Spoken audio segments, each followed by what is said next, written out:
Good morning. Thanks for being here. Feel free to wrap up your conversations and have a seat.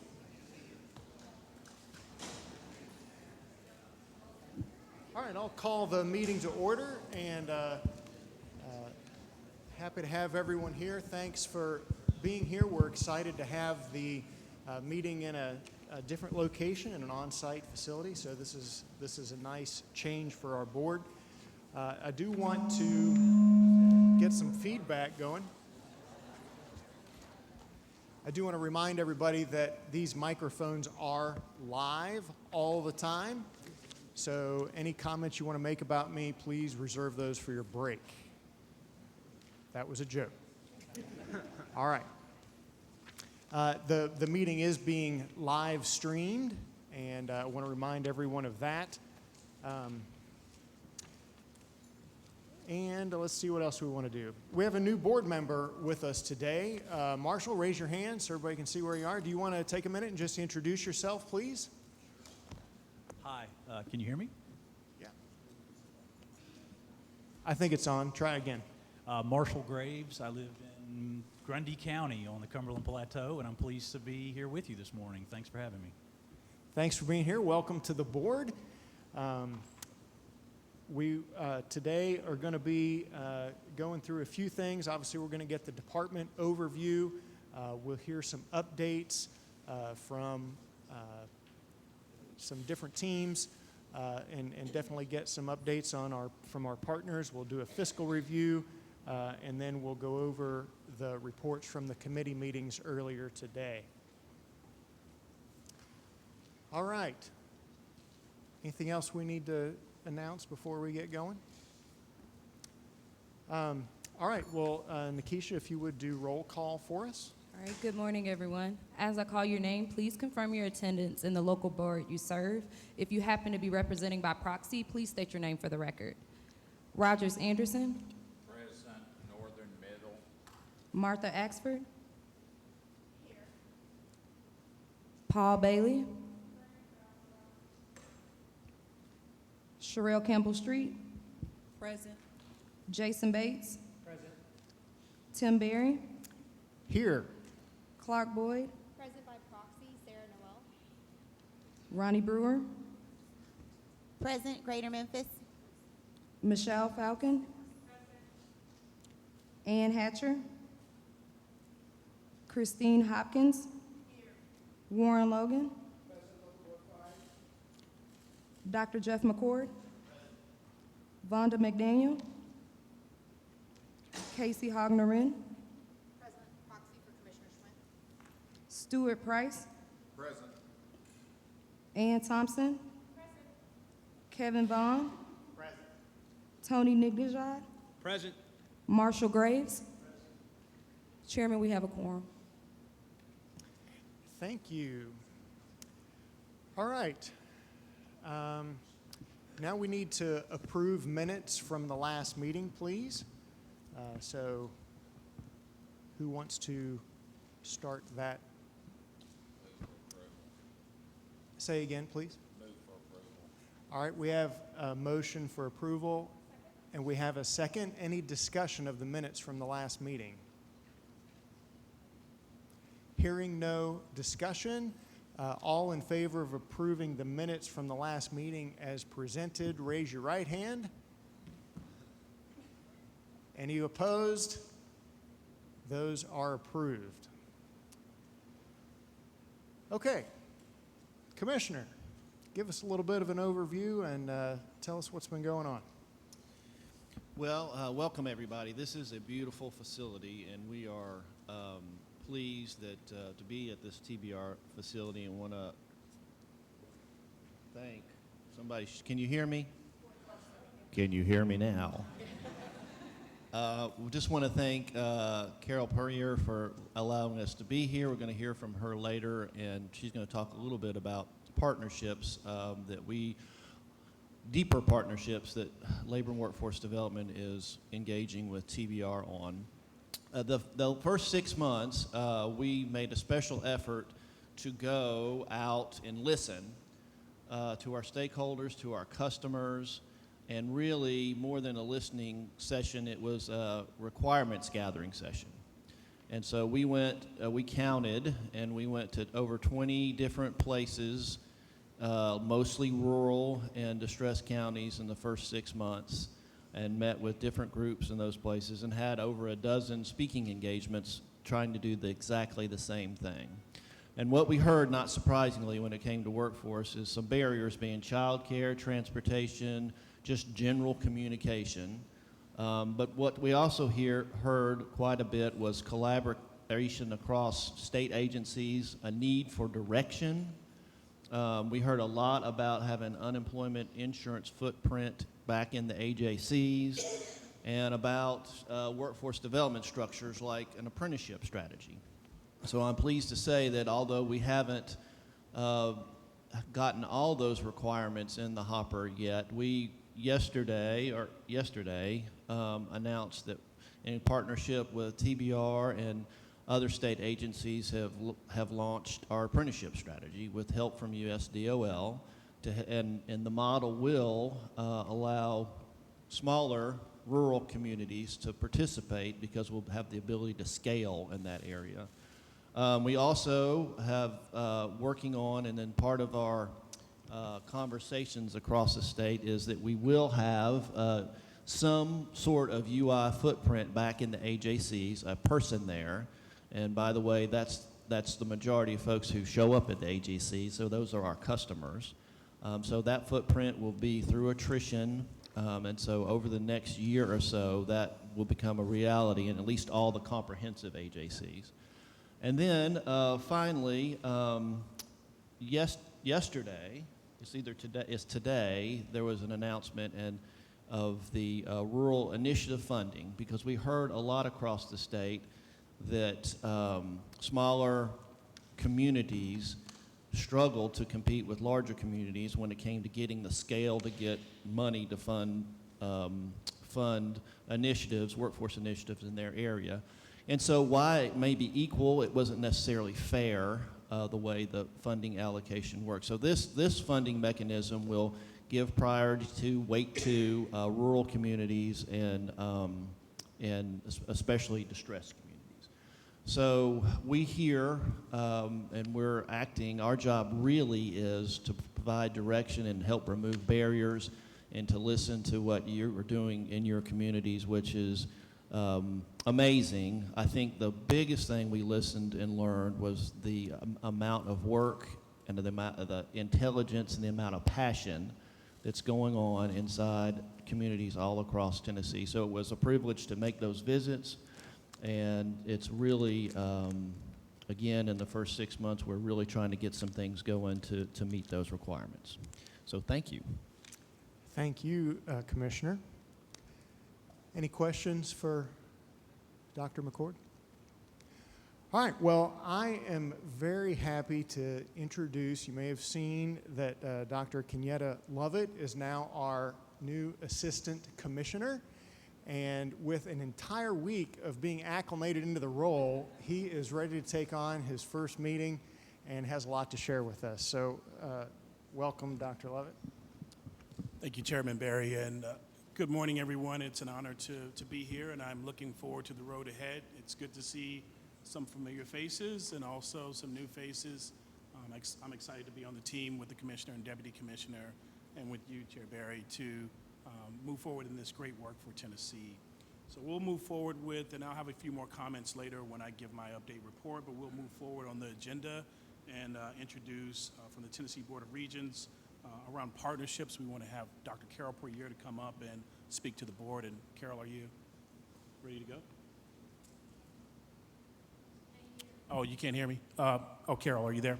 Thank you. I think he told me to come up. Yes. Thank you, Kenyatta. Good morning. We can all hear me, can't we? Okay. First of all, I want to thank you for being here. It is our pleasure to be hosting this meeting and having you here at the well, let me get my little thing here, to have you here at the Bill Haslam Center. We are glad to have you here. We are so glad to be able to have you and have my topic be about partnerships, because what better building to talk about partnerships than this particular one? This building came about because we needed a partnership, a stronger partnership between Nissan and TCAP Murfreesboro. So it is a pleasure every day to walk in this building, and it's so nice to have you here so that we can share with you as well. And I'd also like to take just a moment to say thank you. We have so many friends in this audience today. I feel like I'm talking to my family. So thank you so much for being here, and as we go through. Denise and I have talked and shared, and I'm going to watch my time closely, but also if you have questions at the end, let me try to answer those for you as well to make sure that we go through. Our mission with the Tennessee Board of Regents when it comes to workforce, we try to be nimble, fast, and focused. We want to make sure that our campuses are doing what our industry needs across this state, and make sure we're doing that, and make sure that we are contributing to the economy of our state. When we look at some of our partners, we see all different kinds of partners up here. They are in different locations, they're different sizes, they do different things, but what do you think is the one common trait that all of these companies have? Now, I warn you, I used to teach 8th grade, so I will make you be involved, okay?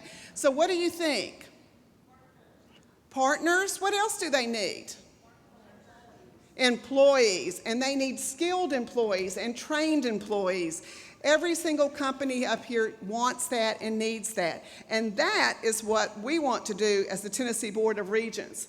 Through our 40 campuses, we want to make sure that we're able to provide consulting services, designing, and customized training to make sure that we meet the needs. I'm not sure why I'm not clicking. To make sure that we meet the training needs that we have. And I just want to report on this is a little old data right now, but we're collecting the new data right now. But in our 17-18 year, we served over 77,000 special industry students. And those are not academic students, so to speak. Those are employees at companies that were trained in new skills. Had over 77,000. We worked with close to 800 companies, and it was over 1 million training hours. So that is quite an accomplishment, but there's lots more to be done, and we're excited about doing that and working with all of the companies. What we also know is we wonder about what's coming right, and what we're happy to hear that from companies like Craig and Pulaski talks about the importance of a TCAT being in their region as we work with ECD and locating new companies and having them come and be involved. We're excited to know that our institutions play a role in making sure that we have the workforce that we need. And I can't, I live here, so I'm going to be a little biased. So we'll talk a little bit more about the Smyrna site. When it opened in 2017, we had 5 programs here. This building not only trains workers for Nissan, of course, but it also trains for our region. Not every student that comes in this building graduates and goes to Nissan to work. That's sometimes a myth, but many do, because Nissan's a great place to work. But we also have other industries that come here. But Nissan also works with training their employees constantly on the latest and greatest skills. And my best roommate in the world, Dan Caldwell, is in the back. So Dan, if you would just wave. I think he was your famous tour leader as you came through. This is a 162 square foot building, and there are days I feel like I've walked every single piece of it twice, but it is a wonderful opportunity to see what our students do. This truly is a partnership that can tell you what can happen when higher education and business collaborate together and make good things take place. Some of the things that I will talk about today, we will be talking about our partnerships, but I'll also want to share with you some of our initiatives with the Tennessee Board of Regents that we think will help to strengthen the partnerships that we have. This next one I want to share with you is one of those initiatives, and it is our warranty program. How many of you have heard about the Tennessee Board of Regents warranty program? Yay, you've been in some of our sessions. Some of you have not. In 2017, the Board of Regents passed a policy that all of our technical graduates, both the AAS graduates and technical certificates at community colleges, as well as all the TCAT graduates, would go under a warranty program. So students who entered into the program in the fall of 2018, when they graduate, we're telling businesses that we guarantee that those students can do what we taught them and what we're saying they can do based on their competencies. We've issued over 1,300, and so far, right now, and I checked with Jennifer this morning, we've had 0 claims. I'm hoping I get to keep saying 0 claims, but I'm really excited about that. And what that means is the company's able to call and say, you know, Dan can't do what you said Dan could do, and we need him retrained. And so Dan will come back, we will retrain him free of charge. And that warranty, I laugh when I have to say this part, but the warranty is good for 1 year upon graduation and good one time. But anyway, I think that it is a true policy that says the Tennessee Board of Regents stands behind our colleges, our faculty, and most importantly, our students in telling business and industry that we do guarantee that those students can do what they're supposed to. And the times that we have talked to different industries about what's going on and as we recruit, that's a pretty impressive statement. Most of the people in the room get excited about that. So I hope you're excited as well. You have a card in front of you on the board members and those in the audience. We have them at the front desk if you would like to take that with you. But so that's an initiative that we're really proud of. Next partnerships that I want to talk about are our state partners. And I will tell you that I have worked in the Tennessee Board of Regents system for 25 years as of April. I have never, ever seen where we have all been together as much as we are today. And I want to thank this board for that, because you certainly have allowed and encouraged the Department of Labor to work closely with the other agencies. So I thank you for that. Ann Thompson's here representing the ECD. Again, Ann, wonderful opportunities and partnerships. We're working very closely with our State Department of Education. We've got to have that pipeline. We have got to have that pipeline in filling in what's going on. We are working tirelessly with the Tennessee Higher Education Commission. We're working, of course, with our legislators, and we have started a new project working with the Department of Corrections. And again, we're also very happy about that, and making sure, again, that all of us together know what the other one's doing, but more importantly, that we're all working together to make Tennessee the best that it can be. And it has truly been a joy the last few years to work on this. One of the things that we have worked on is Tennessee Trained. Tennessee Trained is a system-wide approach to workforce development. Again, labor, ECD, and TBR pulled together and developed a training program that will help us work with business and industry as we're recruiting and expanding companies. It's pulling people together from all of our agencies, letting them know what each agency does, which the first meeting we had in this very room, it was pretty amazing, and some of you were there. I see some heads, Cecilia's head's shaking, I see some heads shaking, and just to know what each of our partners were doing and what they could do for us and the resources, let alone how we could work together and consult, design, implement, and then evaluate our training. So it's a great project. In October, we will have 150 graduates statewide, so I'm excited about that. Another initiative that we're working on is Apprenticeship Tennessee that the commissioner just mentioned. We're very excited to be working with the Department of Labor and our other state agencies as we try to increase the number of employers that are involved in apprenticeship programs, as well as increase the apprentices in the program, and develop a playbook.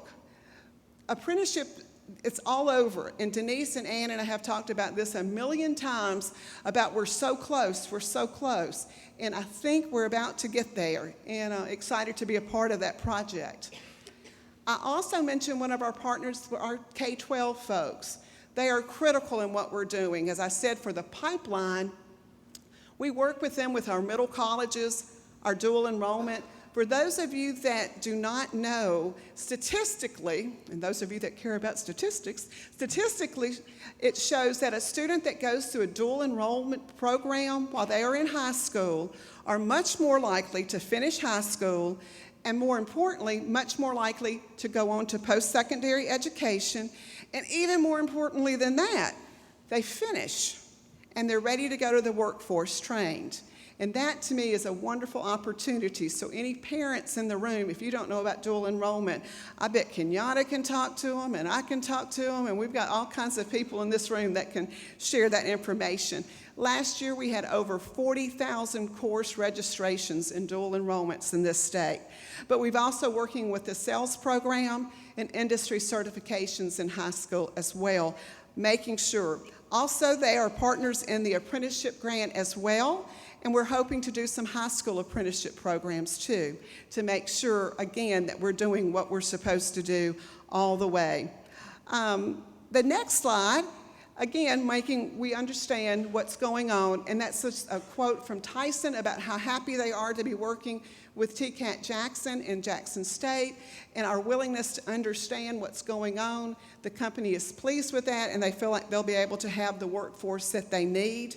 We also have Oshkosh, another quote by that company, again, where we've been working on and making sure things are happening. Quickly, we have a few more initiatives that we have. We have a workforce solution, which is going to be an online training program. One thing that came out of Tennessee Trained is every once in a while we'll have companies that have one or two people that need to be trained. And it's very hard sometimes to have people come in and do one or two or send them, and it's expensive. So we're working on developing some online where it will be statewide, and that one or two from East Tennessee and one or two from Middle and two from West will make a class, and we'll be able to offer some good training for those people as well.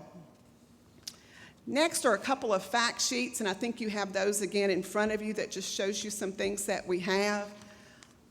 I mentioned our legislators have been wonderful with the Tennessee Board of Regents, certainly on all kinds of partnerships with their funding, the GIVE grant where everyone's working on the $25 million grants that are out there right now, our mechatronics middle colleges, and also funding a mobile training unit, which will be a portable unit that will literally go from West Tennessee to East Tennessee when a company needs to set up for some training, but we don't have a location for the training. And so this will be something that we can do. So I'm hoping that, I know this is live stream, so I've got to be careful, but we're hoping to have that will be ready and up in activity in early fall. So I'm excited about that. And then last but not least are our student partners. And I will tell you, as an interim president, the students, it's just a delight to be on a college campus. I will laugh and say that when I get tired of my ECD job where I'm ready to pull my hair out with so many meetings and deadlines and things, I just go down the hall and walk in welding and talk to some students. And likewise, when the students are a little bit more than I can handle, I run back to my office and do ECD work. But our students are so important. Many of you went on our tour today and you saw some of our students. I know some of you are thinking, wow, you've got that big building, why aren't these classes full? Did anybody think that? Well, good, I'm glad you didn't. But had you, I'm here to tell you that it's Friday. A lot of our students are on co-op, which means they're in their last term and they're actually out working and go to school other days of the week. We also have about 20 students upstairs attending a special industry training, a Loctite. And then remember, TCATs are competency-based. And so when you've learned the competencies, and it's time to go, you don't have to sit here magically and wait for August the 18th. You go on and get in the workforce, and that's what we want you to do. Our new students in September that we're expecting a full house will be here September the 2nd. So we're excited about that. I think I have 5 graduations between now and the end of August, which are good days. Here are some stats about the Tennessee Board of Regents. Again, I'll let you read those. There's some great stats there. We awarded almost 23,000 awards this past year. We have 175 teaching locations, if you didn't know that.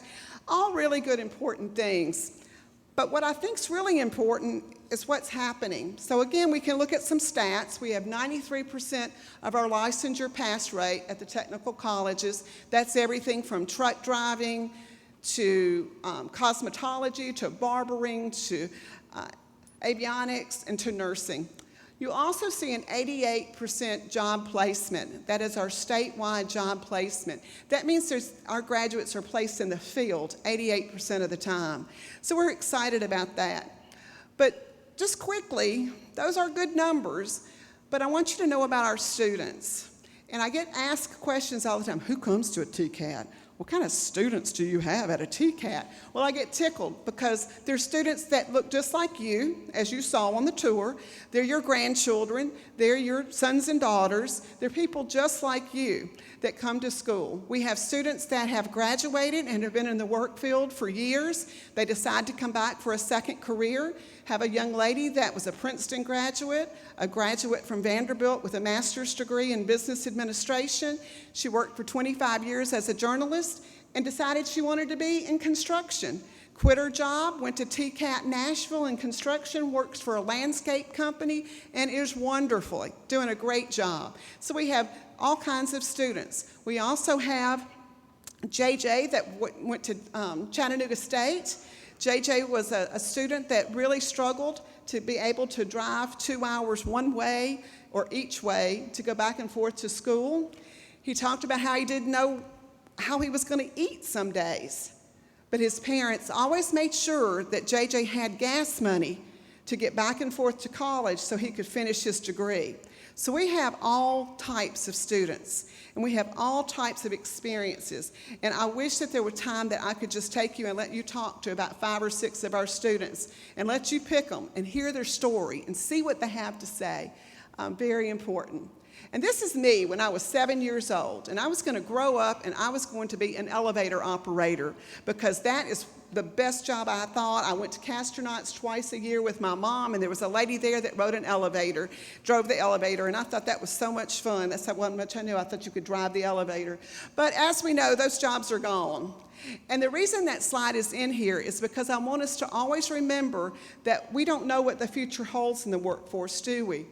And so it really is tough to make predictions because 50 years later, I can't be an elevator operator, but I had to learn new skills and go through new things. And this is what everyone else will have to do as well. So as we think about our phone that does so many different things now, we think about automation, we think about artificial intelligence, and we think about how that will change our jobs. Think about those students. But the one thing that I will say that will remain constant is this, I think. It's going to be that our ask of this board, as well as all of our state agencies, is that we have your continued support, your continued collaboration, and continued conversations to make sure that we're all working together in sync to make sure that the workforce in Tennessee is what it needs to be, and we can continue to do the things that we need to do here. And so that would be our ask. So I thank you. I thank you for what this board does. You make so many things possible for us, and I just appreciate it so much and glad that you are here with us today. Thank you.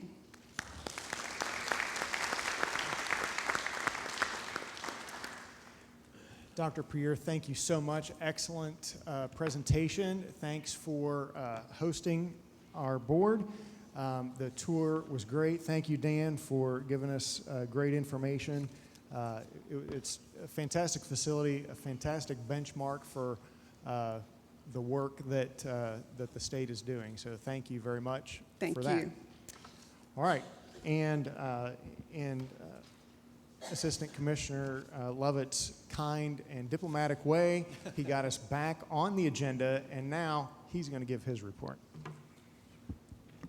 And I just want to say, Commissioner, did you have anything to add on your report that you want to speak No, on? I'm all done, thank you. You're all done. Okay, it is me. And I had to say to Dr. Prieur, thank you for nothing wrong with a 7-year-old photo and a Yogi Berra quote. That'll make you remember a presentation. So thank you.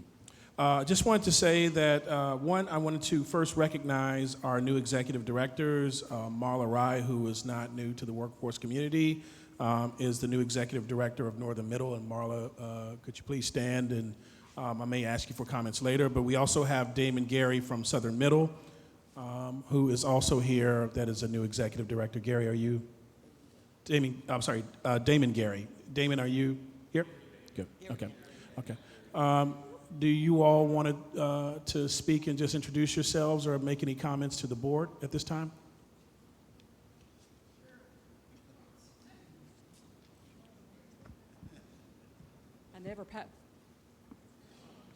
I never pass an opportunity to get in front of the mic. I want to just say I'm glad to be back a part of this. I have been with Workforce Essentials and now the Northern Tennessee Workforce Board, Northern Middle Tennessee Workforce Board, and I'm excited about all of the great things that are happening in Middle Tennessee, and I hope to play a great part in building our workforce. So thank you.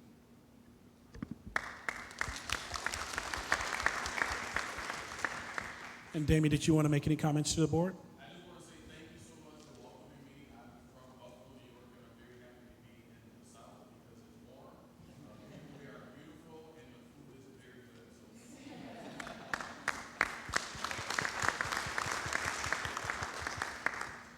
On my second note, I wanted to, and again, welcome to our new directors, executive directors. Wanted to highlight the work on the Ernst & Young study, which will be presented, and many of you have seen the actual report. And I wanted to thank the state board members for your engagement in that activity. New coming on to the department, I had a chance to sit down with Ernst & Young and also look at the report and the presentations. I definitely think it's a worthy effort. To my understanding of the purpose of that report is to, one, to evaluate where we are post-reconstruction of our jurisdictions for the local and regional boards. But two, and most important, is where can we go with this state? If we have a goal of being the nation's best, what's missing, what's lacking, what's possible for our entire state workforce board system? And I think Ernst & Young did a fabulous job in presenting that work, and we're looking forward to diving into this and figuring out how we can implement the things that they've recommended. So I just wanted to make mention of that. Also wanted to highlight the numerous technical assistance visits that have come around. I will actually discuss a little later on, not today, but later, my visits that I'll make across the entire state to get to know the AJCs and all of the leaders that are making this great work possible. So I just wanted to make that update. Next, I wanted to also discuss, there was a dislocated worker conference on July 22nd at Opryland Gaylord. It was very successful. There were about 300 participants in 20 states that were present. It was definitely good for our unit to be part of this effort. One thing that we have learned is from our work on, if you've been up to speed on our KPIs or our key performance indicators, some of what came from that conversation in that conference, we will do our best to add to that to make sure that we're measuring and setting our goals that are worthy for what we know the state deserves. Wanted to also mention that there are going to be some federal visits for our youth starting August 12th through the 23rd. The state office will have their visit with the federal government on August the 12th through the 14th. Northern Middle will have their visit from August 14th through the 16th. The Northwest region will have their visit from August 19th through the 21st. And the Southeast region will have their visit on August 22nd. And also, last thing I want to mention, well, a few things, but the last most important thing is ETA has issued brief guidelines on WIO estate plans, and we have more to come later on regarding that issue. The last point I want to make is just to reiterate to what Dr. Puryear had mentioned about the state collaboratives, the partnerships, and what the framework looks like for the state moving forward. I totally concur with you, Dr. Puryear. In my time in the system, 15 years now, I've never seen so many agencies work together towards a common goal and to address, most importantly, those Tennesseans we know that deserve the support to get them to maximizing their purpose, both personally and economically and professionally. And so I'm honored to be part of this work, but it wouldn't be possible without the great effort of the board and definitely with the department. So I just want to concur that point. And that's all I have for my updates. I don't want to talk so much that I run back over time, Chairman, so I'll hand it back to you. Yeah, so next, we do want to get the report, the local workforce area assessment review that was done by Ernst & Young, as Assistant Commissioner was referring to. So if Chris Ward and Kenny Clark would come and give us what you found out. Please welcome Chris and Kenny.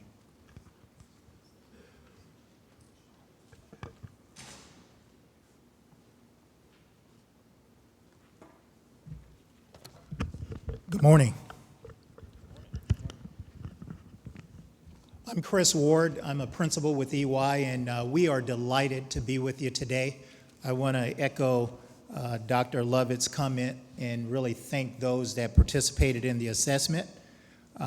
Really just quickly in the way of background, within EY, I serve as the HR workforce leader for the Southeast region for the last 3 years. And that's the part of the organization that's focused on people, workforce, organization, consulting. I'm also a national leader with respect to leading national industries, all the major industry sectors, including government and public service, as of July 1. And we focus on the workforce and HR agenda. I give you that context because it is really a frame of reference as we think about the assessment that we conducted. We came at it from the lens of what's going on in government and public service, but we also looked at the private and commercial side. Before I turn to my colleague, I just wanted to make a few comments. First, I want to applaud Workforce Service for your ambition to become the leading workforce development organization in the nation. I think it's bold, but I think it's achievable. And frankly, I think it's necessary given the economic climate that we face. And as I work across many commercial, private sector organizations, what is clear is that the opportunity to train and skill up the workforce and their focus on the talent agenda, especially over the next couple of years, is critical.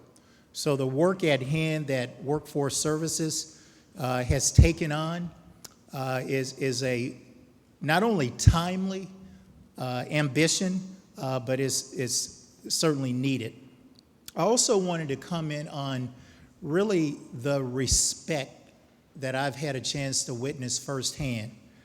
Dr. Lovett commented about the Dislocated Workers Conference. I had a chance to attend and be the keynote speaker for day one. And what is clear is among the 20 plus states that were there, the respect that Workforce Services is garnering is impressive. And I think the onus is on this organization as other states and Workforce Services really look to grow and transform. They're looking to the state of Tennessee and Workforce Services and some of the things that you're focused on. So again, hats off to Commissioner McCord, Deputy Commissioner Thomas, and really the entire Workforce Services organization. And then the final comment is this. While there's been a lot of change that Workforce Services has experienced in the last few years, especially the last 18 months, and there's been some great results, I think we can agree that you're on a journey. And when you look at the 4-year planning cycle, there are many critical milestones yet to be achieved. So again, I think it's really hats off to the organization as you're experiencing transitioning to a new operating model. The decision to transform while you transition is a smart one. And I think when we think about the Tennesseans who will benefit for the services, it certainly positions the organization to take advantage of its bold ambition. With that, I want to turn to my colleague, Kenny Clark, who's going to do a bit of an introduction and walk you through the results.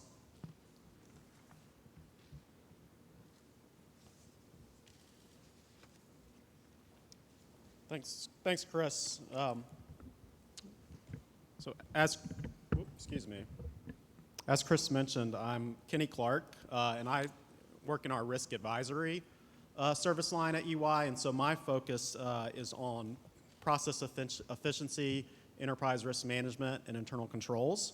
So we took to the assessment the lens of both looking at the people aspect of it as well as the process aspect of it. So I'll go through a little bit of our objectives and scope and kind of how we went and accomplished that at first.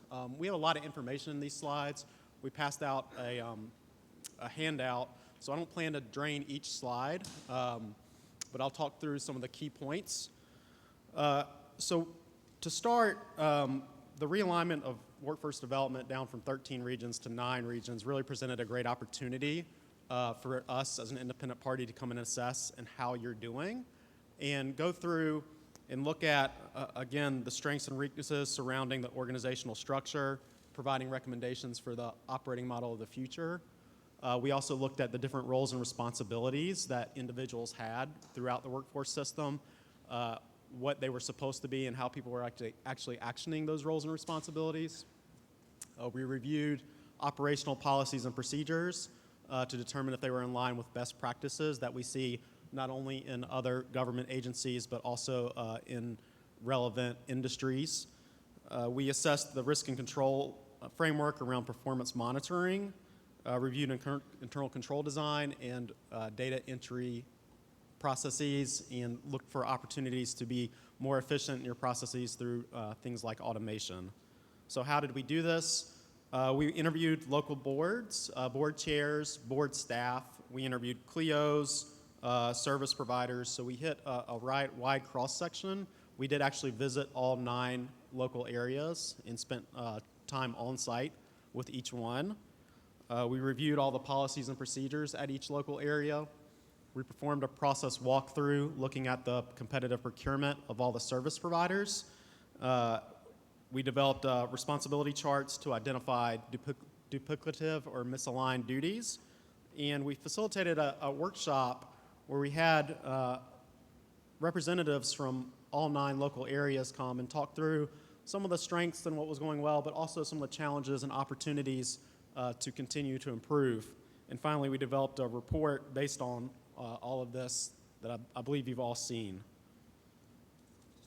So I want to start with what's going well at the local areas, and I want to highlight that this is certainly not an exhaustive list, but I did want to highlight a few key points. As Chris mentioned, there's been a lot of change, a lot asked from your local areas over the last 18 months, and throughout that, they did reorganize in a very short period of time. All of them went through the competitive procurement process and continued to operate without disruption. So that was a very impressive effort. We also noted that there's a real increased effort to provide services to rural areas. We understand the governor has set forth specific initiatives around rural areas and reentry. We constantly heard those themes reinforced, so it was clear that the local areas were listening to what the governor has set as priorities, and we're operating on those. And the local areas are very connected to the communities and understood what businesses and what jobs and programs were needed in the local area, so we're really impressed with the connection to the community. Along with that, we did recognize several opportunities, and the report breaks them down into a lot of detail, but for this presentation, we organized them into 5 themes. So those themes were around strategy. We did see consistently that local areas were developing the strategy and going through and documenting what they wanted to accomplish. Our feeling was the next step to that was spending a little more time documenting and outlining how those accomplishments are going to be made. The organizational structure was our second theme. So at each local area, there's a lot of inconsistency in how they're organized, including size of board staff. In some instances, we saw some great reasons for that. In some instances, we did not, and we thought there would be an opportunity to potentially study that further and understand what efficiencies can be gained by having a little more consistent organizational structure. Our third theme was around performance management. We thought the local areas did a really great job understanding the requirements of WIOA and what metrics they needed to hit there that were mandated from the federal programs. However, there was instances or opportunities to improve tracking of other metrics that may define success beyond the specific WIOA metrics, and an opportunity to outline those at each local area. Our fourth theme was around communication and training. There were various levels of communication between the stakeholders and the central office, so there's not always consistency around how well areas were communicating with each other and with the central office.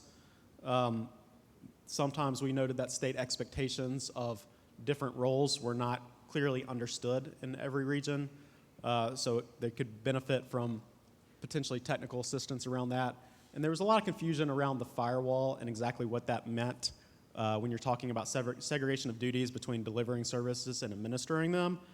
And so that there's an opportunity to really solidify that understanding. And then our final theme was just around technology.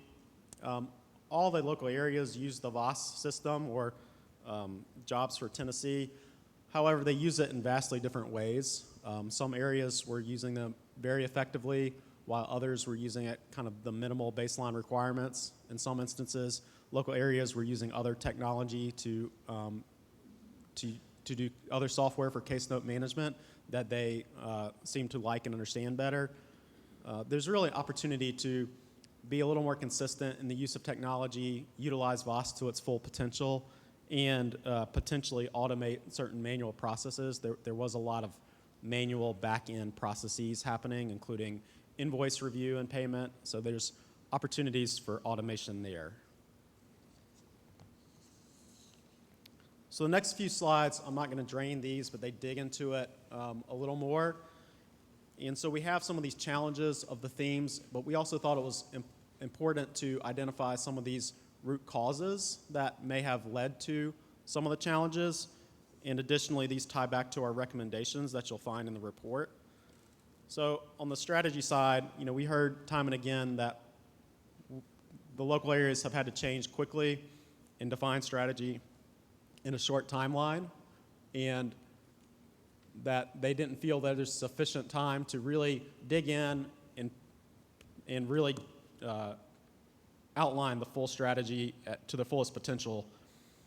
So here, I think the best opportunity is to make sure that the local areas have what they need up front in terms of timeline and technical assistance, and then outlining, again, as I mentioned, the how in addition to the what of the strategy. On the organizational structure, we spent a lot of time just talking with everyone, again, from board staff to CLEOs to board chairs to service providers, just understanding what is it that you're doing on a day-to-day basis. And when we align that to the responsibilities and role requirements, those things didn't always line up. And I think that was driven a little bit by some changes in positions where individuals were moved into new positions. They had previously been service providers and now are serving as board staff, or just new service providers that were not always fully up to speed on their roles and responsibilities. So there's an opportunity to really align what everyone is doing with their responsibilities as they're outlined. I think that would also add clarity to confusion over firewall and items like that.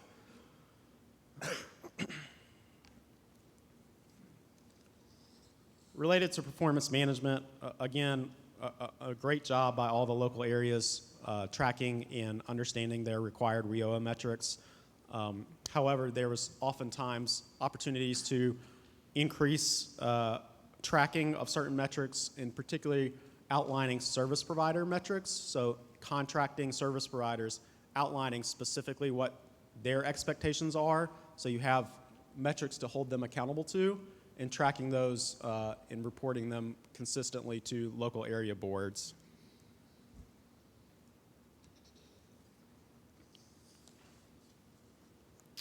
On the communication and training,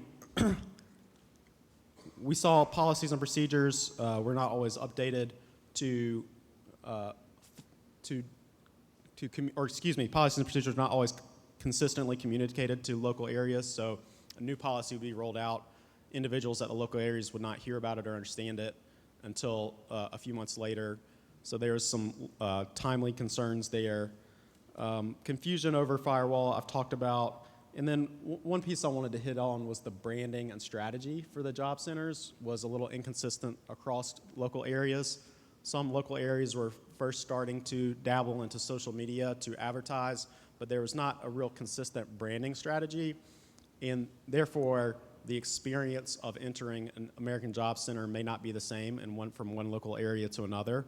So we thought there would be a real benefit to really understanding the customer journey when someone walks into an AJC and understanding what they would see from their perspective of if they're needing specific items, why would it be different from one local area to another? So driving some consistency there through a customer experience journey was our recommendation. And then finally on the technology side, I talked about this a little bit, but there's some end users that don't have full understanding of the capabilities in BOSS or are reluctant to kind of change the way they're doing things. It's a strong system, and there were some individuals we noted that had a really great understanding and were using the system to really strong capabilities. And so we thought identifying those individuals as a systems champion and having them coach and develop the other local areas and help understand how the system can be best used would be very impactful. And again, there's a lot of automation opportunities, not only over things like invoice review, but duplicative data entry that would allow for processes to be done more efficiently, saving time for some of the administrative staff. So I'm going to turn it back over to Chris to talk about, again, a really important piece of that's what we saw, but what's next for the workforce development area?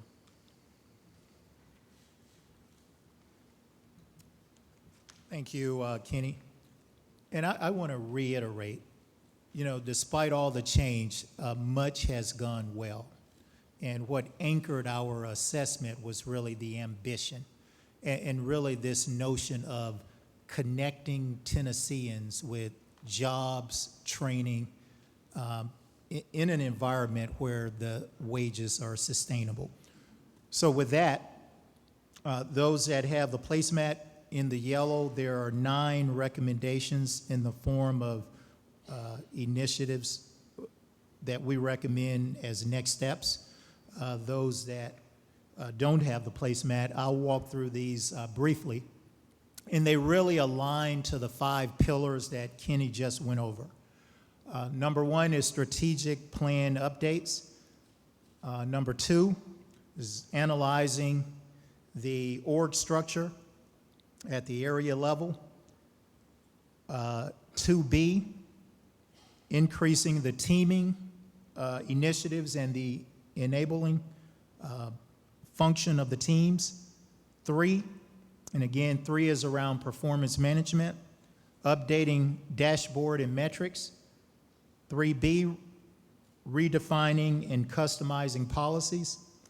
4, again, communication and training area.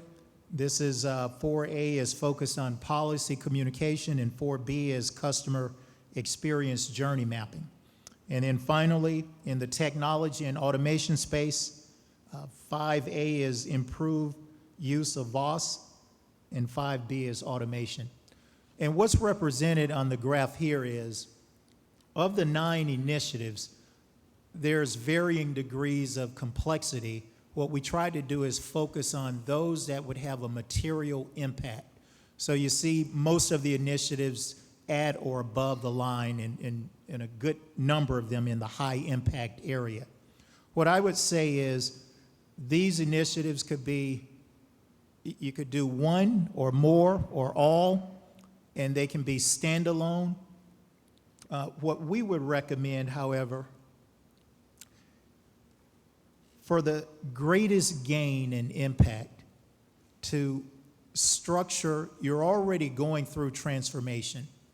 And as you think about how to accomplish what's next is to structure a program, we call it a transformation program, that would bundle these initiatives, all or some of these initiatives, over a transformation program timeline. And so that's represented here. The good news, the check marks indicate where you've already completed or made progress. There is a mission and vision. You have a bold ambition. You have a purpose. I talked a little bit about that, connecting people to jobs and training in a sustained, with sustained wages. The thing that is really missing as we went through the assessment is the nuts and bolts of how to improve. Things around really shifting the mindset at really the area levels, the regional levels, and in some cases at the state level. So this how area really gets at that. And so what we would largely recommend is that you approach achieving those recommendations as part of a bundled transformation program. And one of the big benefits of the program is, and I think this was, as you think about your ambition, is really developing the stronger culture that's going to be needed to achieve that ambition. You can see some of the outcomes on the right, and they align perfectly with the 5 pillars in terms of strategy through technology. And then at the top, you might ask some of the why structure a program. It really gets into the understanding how work will get done in the future, who does that work, the timing of it, just where time is spent, the value created, some of the elements, including how decisions are made. So this would really be an illustration of that transformation program. And then finally, we recommend a structured program because each initiative on its own, there is a lot more rigor that's needed. This is just an example. When you think about the customer experience, 4B, one of our recommendations, this is on the complexity side and high impact, but this is just a good example of how this one initiative could have a great impact. When you think about multiple initiatives structured in a program sequence based on the right timing and interdependency between the other initiatives, and when you have a collective group of resources that are focused on really common outcomes, this would be our recommendation. So with that, we will open it up for questions. Thank you, Chris and Kenny. Great work. My first question is, talk to us a little bit about, with your recommendations, the logistics of getting those accomplished. Is that structured program? Sounds like overall we just need consistency between all the centers, right? Some of them have best practices that aren't being used at some of the other centers, and they could all learn from each other. And if we are to develop one benchmark system or one template for them all to use that's at the best level practice, is that our responsibility to deliver that to them as a board, or are they responsible for talking to each other and agreeing on best practices? Tell me about the logistics of how you see that coming to fruition.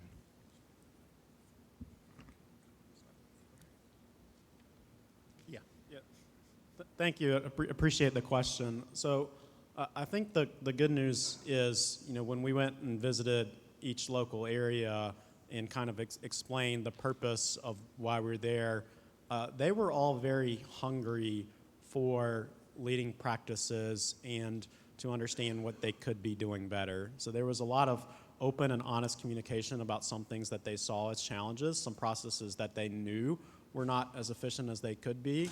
So identifying the leading practices, and again, I think there's a lot of great stuff happening, and taking different things from one area to roll it out, or pieces from one area and rolling it out statewide, I think would be well received.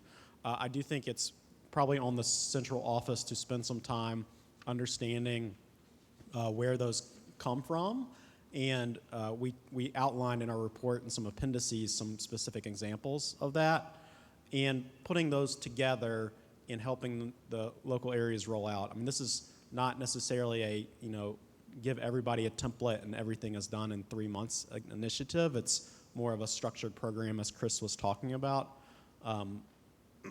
So I think it's spending the time looking at the different recommendations, understanding what's it going to take to get that done, what's the impact going to be, and prioritizing things in that structured manner will allow for that rollout to happen a little smoother. Does that answer your question? Yes. Okay, great.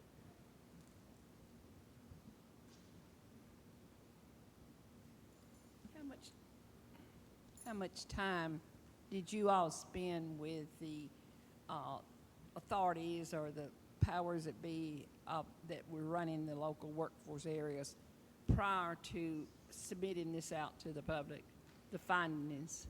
Did you all spend time with them going over what you found? So we spent a week on site with each local area, and then some time reporting and talking back and forth. And there's specific reports for each local area that go into more specifics that we have talked about, but these are more thematic themes that we didn't necessarily speak to each individual area about, because they're not, nothing in this report is about local area, southern middle versus upper Cumberland. It's really more themes that we noted as we visited each local area. And I'll just add, there was a lot of consistency, especially in a few of the pillars. When I think about communication and training, some of the things that we shared around technology and automation, and even just around the performance management piece.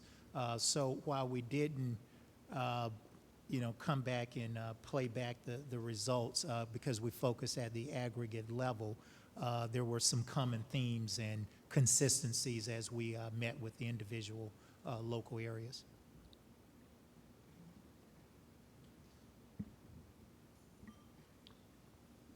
I'm interested in this idea of customer experience, and I'm wondering if this experience is different, do we have some way to measure outcomes based on the experience, or is that part of defining the experience, like what the result actually is, as opposed to just how they experience the services? Well, go ahead. So yeah, that would be a key, and this kind of goes into what Chris was talking about in interdependencies between some of the things we've talked about, because the metrics to measure the customer's experience, I think some of those today are being tracked, but not in all instances. So there would be a development of metrics and understanding how that goes and how that works, and understanding the customer experience and what the results are along with that. But I think that is an important piece of it. Yeah, Mr. Graves, I was chomping at the bits to answer that, because when you think about the customer experience, there's a strong correlation with the employee experience. So the employees at the state, region, and the local level. So a lot of the themes that we point out in the recommendations really get at equipping the folks at Workforce Services so that they can deliver a better experience to the customers. And we gave the example that for the AJCs, where having more information about that experience that the customer is getting from the lens of the customer and not our own lens is powerful. They can make adjustments, and they can really enhance the overall delivery, and ultimately the customer benefits. I think can you hear me? I think my question welds with your question. So every area has their own recommendations. Am I correct to assume that? Has their Every own area has their own recommendations. accommodation? I'm sorry, I can't hear. Recommendations. Recommendations, yes. All right. So is it the intent that they act upon those recommendations, or to wait and see it as a holistic culture change? Yeah, I'll start and you can add, Kenny. What I would say is this: the local areas have accomplished much, but we recommend operating as more of a unified team. And we saw the power of this in a workshop several weeks ago, where all the areas, regions, they came together and did brainstorming and action planning. And so the benefit of having one common plan and one common set of recommendations, we think is beneficial overall.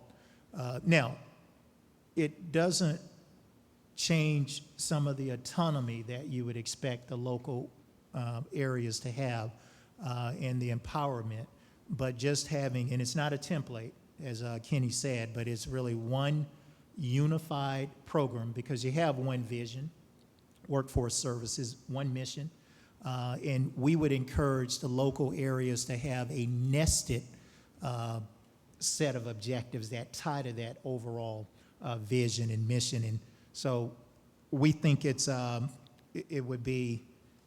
would accelerate moving toward and achieving the ambition to have one set of recommendations.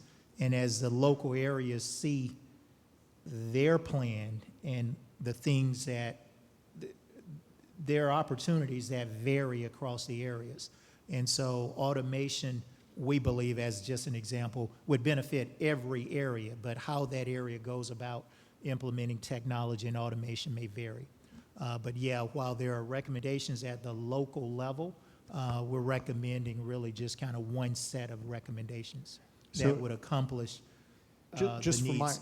Yeah. for my, that sounds good. For my clarification, can I just say that back to you and make sure I'm understanding it right? So you want the regions to be able to keep their autonomy, because each region across a wide state has their own needs. But you're going to have this checklist of recommendations, and they can say, yeah, we got that one, we're already doing that one well. Oh, here's one we could still work on. So that's going to rise to the priority of our action plan for this region. Another region across the state may have different priorities, but they're all looking off the same song sheet, right? Yeah, that's absolutely right. And we recognize that there has to be differences at the local areas in some instances. However, there's a lot of things that they all do exactly the same in terms of they all have to do certain administrative functions. So whether you're in Upper Cumberland or Greater Memphis, you're going to be entering invoices and paying your service providers, right? So there's some best practices that we've recommended on how to do that in a more efficient manner, or potentially automate pieces of that we think could be more consistent across the local areas. So in those instances, we would expect similarity in some of those administrative functions, while things like programs that are being administered and different outreach services to the businesses would need to be very custom to each local area.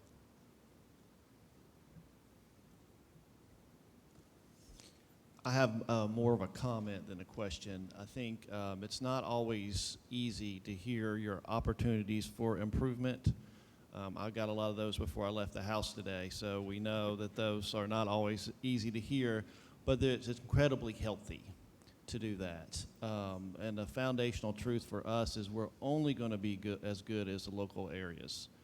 Never going to be any, that's the key, is rising that level, and this exercise to help that is incredibly healthy, but only healthy if we look at the recommendations and try to use those to move forward. And that's what we'll do. We're hearing that, and so what's the plan? To get a plan and work the plan. And it doesn't surprise me to hear that the folks that you talk to were eager to do better, because in all our visits, that's exactly what we experience too, that there's, it's no surprise that the branding and the marketing showed up, because that's the things we heard too and want to do better. So we will a blueprint or some way to move forward so that we can help, again, enable those local areas, because that's going to be the key to any kind of success that we have. And I just wanted to mention that Deputy Commissioner Thomas and I have already started preliminary conversations with Ernst & Young about continued work ahead to make sure that we carry forward what's been recommended. And so we just ask for the board support that we lean into any technical assistance that we need to make sure that our local areas and our regions have what they need to reach the goal that we've set for the state.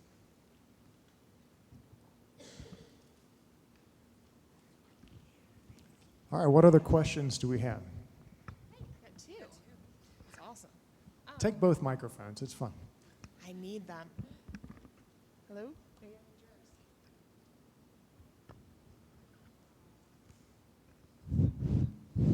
All right, I'm on.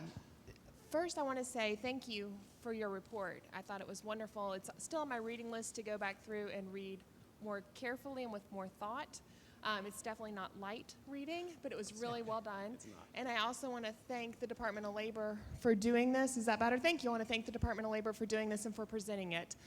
Quite often, these reports are done internally, and they're never actually put out there to the general public or to the State Workforce Board for action. My question is getting back to the customers. So I work for the Department of Economic Development.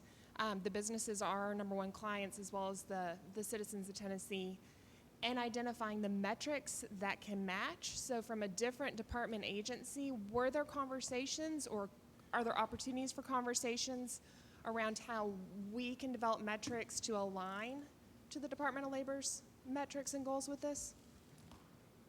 Yeah, we've actually been talking a lot lately about the connection between the various agencies and understand that importance. Obviously, our assessment was focused specifically on workforce development, but we did hear a lot about the need to be connected and to be aligned with other areas. And, you know, it really is important for the state, the no wrong door policy. We heard that a lot, where if somebody needs help, walking into an AJC door is the right door, regardless of what type of help we need. So I think as we look at implementing the recommendations, it's through the lens, again, of the Tennessean and what they need, and not necessarily what Department of Labor needs to do, but what the state as a whole would need to do to make sure that they're getting that appropriate experience. So I think there's a great opportunity to further team and connect the agencies to appropriately provide that experience. And Kenny, thank you for the lead-in.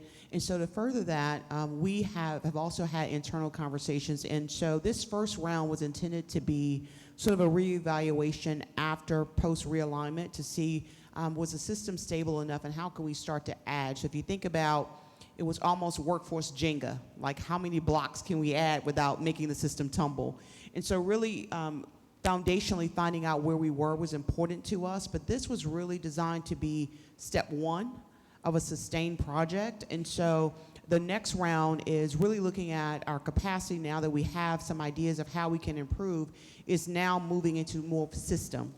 And so as Kenyatta mentioned, we'll certainly need this board's patience, because this will be a much longer project, a sustained project, because it will really have to go to starting with sort of our core partners in Department of Human Services, and looking at those programs, and then sort of moving toward our customers such as education, ECD, TBR. So as a system, our goal is to get to shared metrics on both perspectives.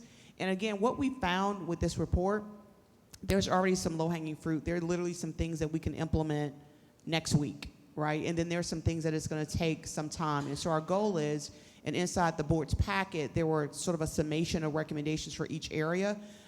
Our team is working back at central office to really plot these. And so that way the board will know what the timelines will be, or anticipated timelines for some of these action items to be realized. And so you'll sort of see phase one with the report that's already happened that really points to labor and our local boards. And then step two of this will be a system map that really is inclusive of all of our partners. And so we are, with that, we're going to be advancing our conversations. And so our partners, stay tuned, because you will be a part of the conversations for the B part of this project, because it's very important for you to lend voice before the objectives are created. And so we are working to that, and really appreciate EY allowing us to expand this effort.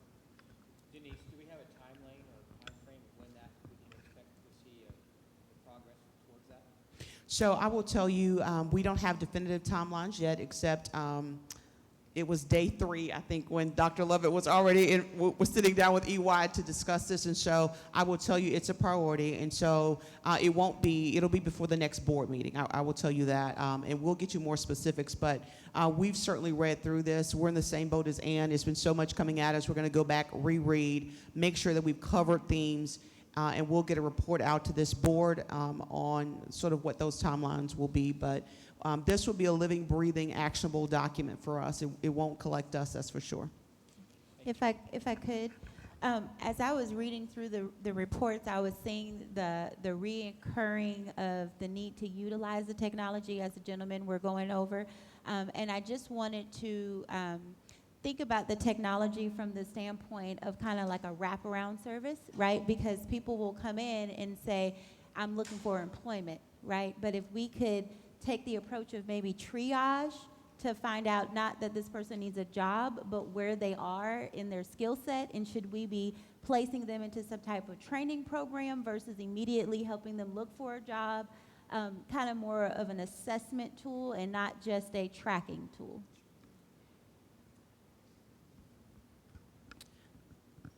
Thank you for that. I will tell you, some of our local areas, back to the point of consistency, some of our local boards went through an exercise called customer-centered design for the American Job Centers, and I'm sure when EY was out, you could probably see evidence of those boards who really took that to heart. And so in customer-centered design, you really plot the journey of a customer from entry to exit.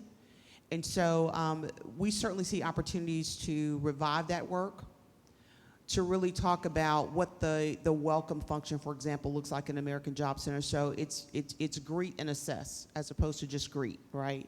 It's really finding out where the needs are, and then are the referrals being made, the handoffs, the warm handoffs to partners, and then the ownership of that referral. So it's more than just me sending them over to Dr. Lovett, but there's accountability for me to ensure that Dr. Lovett has done his part, because in the system there's shared accountability, shared metrics. And so there'll be a sort of a genesis of customer-centered design that we see is needed for the system. And so again, those will be one of the things that we'll have to take into consideration for the technical assistance part of this project. Other comments or questions? Well, I just want to add that we, as a board, we can't forget that we still have one of the best systems around, and there's other states coveting what we have and coming to us and asking us, how do we get what you have? And I think one of the things that makes us so good is that we're willing to ask, how can we keep improving? And the fact that we're willing to be vulnerable, talk about what's wrong with our systems, and then boldly address them and call those out, I think is what's going to allow us to continue to keep our saw sharp. So thank you for the work that you've put into it. Thank you for putting it out there for everybody to see and know what it is we need to work on. So, all right. Thank you so much, guys. Give these guys a hand.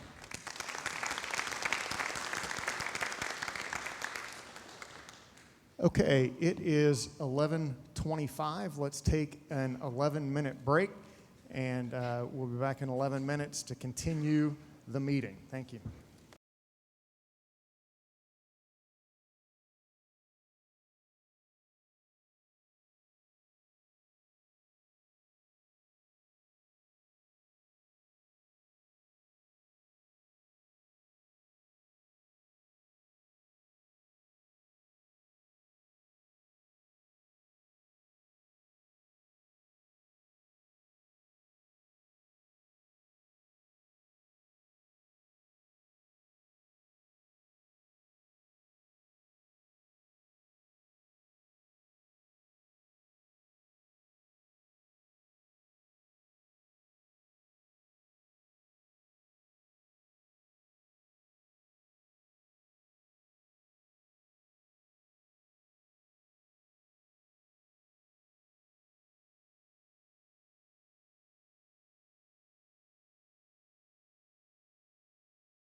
updates on what's going on in their areas. So first up is Casey Hoffner-Wren, Assistant Commissioner with the Department of Education. Sure. Thank you. Very exciting things to talk about today in terms of recent updates in the Department of Education space, particularly that overlap with the work of this board and the local areas. The first one we've talked about for the last few board meetings, the reinvigoration around Tennessee Pathways, the 9 regions that we support with our Pathways Regional Coordinators, which is actually a partnership with the Board of Regents. And so who are partners we've already heard from this morning. And so those coordinators have been encouraging and partnering with local boards to apply for Tennessee Pathways certification. We will be publicly announcing the high schools that have earned that designation as having strong pipelines and those certified pathways later this fall. But we have over 100 pathways that will be receiving that certification. So we well went over our goal, the goal that you have seen in some of the local plans that were submitted with the local areas. And so we're excited about that, and I would encourage this board to look for a public ceremony later this fall where we'll be recognizing those, and we will share invitations with this board.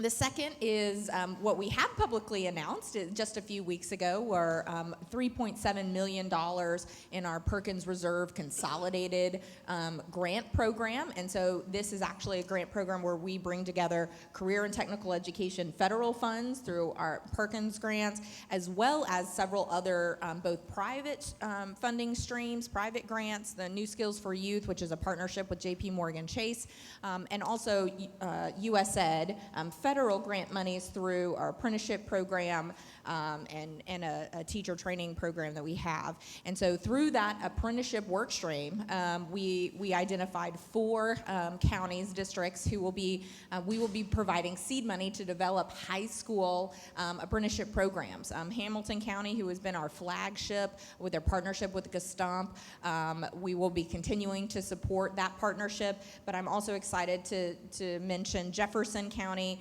with this potential partnership with Oshkosh, which we've again already heard discussed today, Maryville City Schools in Montgomery County, which was a partnership with their local board. And so I'm very excited that those 4 counties will be receiving specific grant funds to develop high school apprenticeship programs that lead into the great work of this board and also the Board of Regents in terms of the development of apprenticeship programs statewide. So the Department of Labor has been successful in expanding apprenticeships and getting some funds from the federal government to do that, but they have very big goals in terms of the number of apprenticeships that we're actually hoping to establish in the state, and so one clear pipeline for those apprentices is through high school and through the alignment of our programs. And so we're excited to support those 4 counties as they develop and expand and actually become the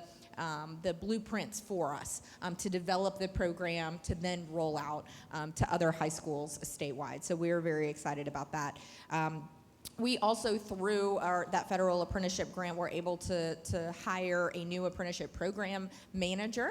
Ave Trotter started with the department just a few weeks ago, and so we are very excited that she will also be a part of this work and will able to be partners with local boards, but this board and the Department of Labor specifically around expanding apprenticeship programs for our high school students. And so to have that added capacity on hand is going to be really helpful in expanding and driving this work forward. We're excited to see the results of the GIVE initiative grants that are out right now, and we have been working with our local districts and encouraging them to apply for those to see increase in dual enrollment and that workforce pipeline, specifically in our targeted high-need workforce areas. And so we are awaiting and ready to stand by and being a partnership with the Higher Education Commission on that. And the last thing I wanted to talk about today was the questions that were raised during the last board meeting, specifically around high school dropouts, what that dropout rate looked like, and we talked about how that rate had been decreasing over the past 20 years. But there were some questions from the board around, well, what is the demographics of our high school dropout? Are there things that we can glean from that data that would influence how we're thinking about serving both our in-school youth and our out-of-school youth in our local areas? And so I have pulled some of that demographic information.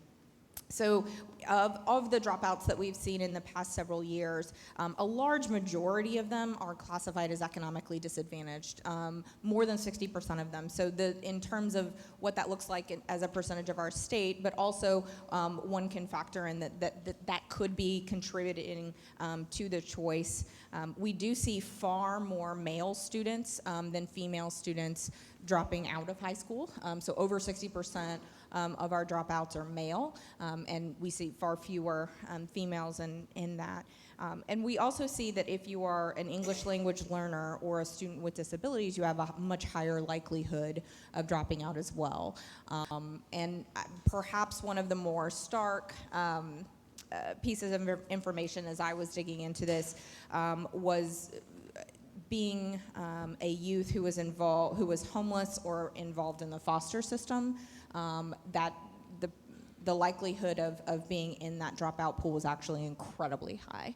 And so I think that's as we were thinking about wraparound services, particularly as we've heard today, the no wrong door policy, and when someone comes in and asks for support, what that looks like, understanding their history. I think knowing that some of these factors are contributing to that dropout is something that we should think about and when we're designing those in-school youth programs, and then also in thinking about the out-of-school youth, our opportunity youth, and characteristics that they may have as well. So I'm happy to dig into any of those numbers more specifically with folks that have more questions, but wanted to come back to the board and bring some of that information that we had just touched on briefly in the last meeting. So happy to take any questions about pathways, about the apprenticeship and the Perkins Reserve grants, and then any other updates. Those are some exciting initiatives. Thanks again for a follow-up from the last board meeting. Who has questions for Casey?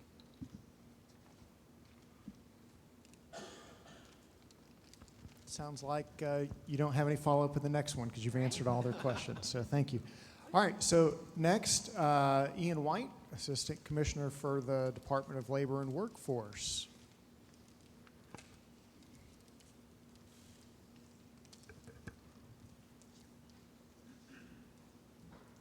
Good morning, or good afternoon. Can everybody hear me? So it's exciting to be here. I was just thinking that back in June we had our academy and we have a student panel come in, and one of the individuals actually works at Nissan and earned his high school equivalency and is actually coming here to further his education. And I think that his intent is eventually to be running Nissan based on his aspirations and how energetic he was at the academy. So I just wanted to share that. So to start with, I'm going to start with some initiatives that we currently have in the process and then elaborate on one that received a fair amount of questions at the last State Workforce Board meeting. So first I want to start off with an initiative that's taking place in Knoxville. So currently with TCAT Knoxville, they are piloting a co-enrollment program for the Division of Adult Education where they're going to recruit a cohort along with partners they've already established communications with the Comprehensive American Job Center to focus on those who are enrolled in programs so that they can co-enroll them with adult education as well as the program at TCAT Knox. And so that program is going to focus on helping the individuals earn their high school equivalency diploma while they're also earning a certified nursing assistant certificate. But along with that, it's a 16-week program. So the first week, they're going to focus on CPR and OSHA. So the thought is that early on in the program, if they earn those certificates, it gives them a sense of confidence in earning those and it gives them a win. And then following that, they'll work on their CNA. And then with the final few weeks, they'll work on a phlebotomy. certificate, and so that would end with those 4 certificates. And the idea is that they're going to work in partnership with Blount Memorial Hospital, and upon completion of that, they'll be promised an interview with that facility and the possibility of working with them. And then as a part of that as well, they will work with Blount Memorial, and Blount Memorial is going to provide space and equipment to help train those individuals. So that's something that we're piloting, and that's something we want to bring to scale across the state once we figure out the workings with it and making sure that it's a successful program in Knoxville. The second thing that I wanted to talk about is at the last state workforce board meeting, I talked about helping individuals get into post-secondary education and having adult education be that segue and give them a stepping stone to post-secondary. And so part of that is how do we adapt our curriculum and our standards to best meet the needs of where they're going. So we've been in conversation with THEC, and they have the sales program that they currently have instituted within the K-12 system for seniors who are graduating. So this is a program that focuses on math. And so we're looking at adapting that to adult ed standards, and if a person comes through that program and takes that course, then they have the possibility of skipping over any type of remediation classes that they would then have to take going into post-secondary. And so we're currently in the beginning workings of that. THEC is reviewing our standards and matching it against, matching it against how the program currently works. And then the plan is to pilot that with a post-secondary institution and see how that works. So the next big thing that I wanted to elaborate on and to share the project plan of is our jobs diploma. So at the last state workforce board meeting, I mentioned many states utilize what's called alternative diplomas or diploma options. And so Tennessee wants to go down this path because sometimes maybe the standardized testing of the HiSET, GED, or TASC isn't the best route for an individual to go if their plan is to earn a certificate and get straight to work. So first off, in September, so I'm going to just give a breakdown of our timeline. In September, we're going to discuss the concept and then also come together for the scope and goals to discuss the eligibility, the standards. So what are we going to be looking at? What are we going to be using to establish the competency of an individual to earn this equivalency that isn't associated with the HiSET? And then looking at the curriculum, determination of key performance indicators, and determine the possible associated cost. And a big thing that's going to lead to the success of this program is the stakeholders, because adult education, as we're the equivalency program, we really need to rely on our partners in DOE and TBR to help us identify those standards and what's going to work best with the workforce. And employers will also be key in that conversation. So then the next step within September is determining the budget. So whatever costs are associated with that program, what do we have to work with within adult education? Moving into October and November, that's when, after we develop the plan and the elements that we want to be involved with the high school equivalency diploma, the options program, is bring in those partner programs like TBR and DOE to have a discussion around this is what we think would work, what are your thoughts and ideas, and how can we make this better? So after that point, we would take that information and go back and adapt. And then going into December is when we would launch that pilot. We would have identified a local program or programs that currently offer adult education across the state and have them implement this within the program.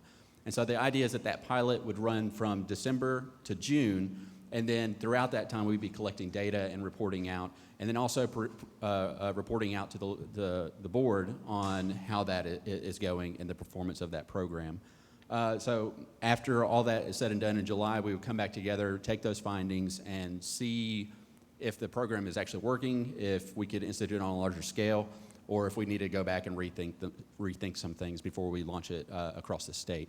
So that's the high school equivalency options program in a nutshell, and that's the timeline. So we look forward to working with you all and adapting this and making it an option for Tennesseans across the state. And then the one last thing, I also had some questions from the board at the last board meeting dealing with the number of individuals that we serve in adult education. How many of those, or were we able to actually attach them to an employer that we were working with?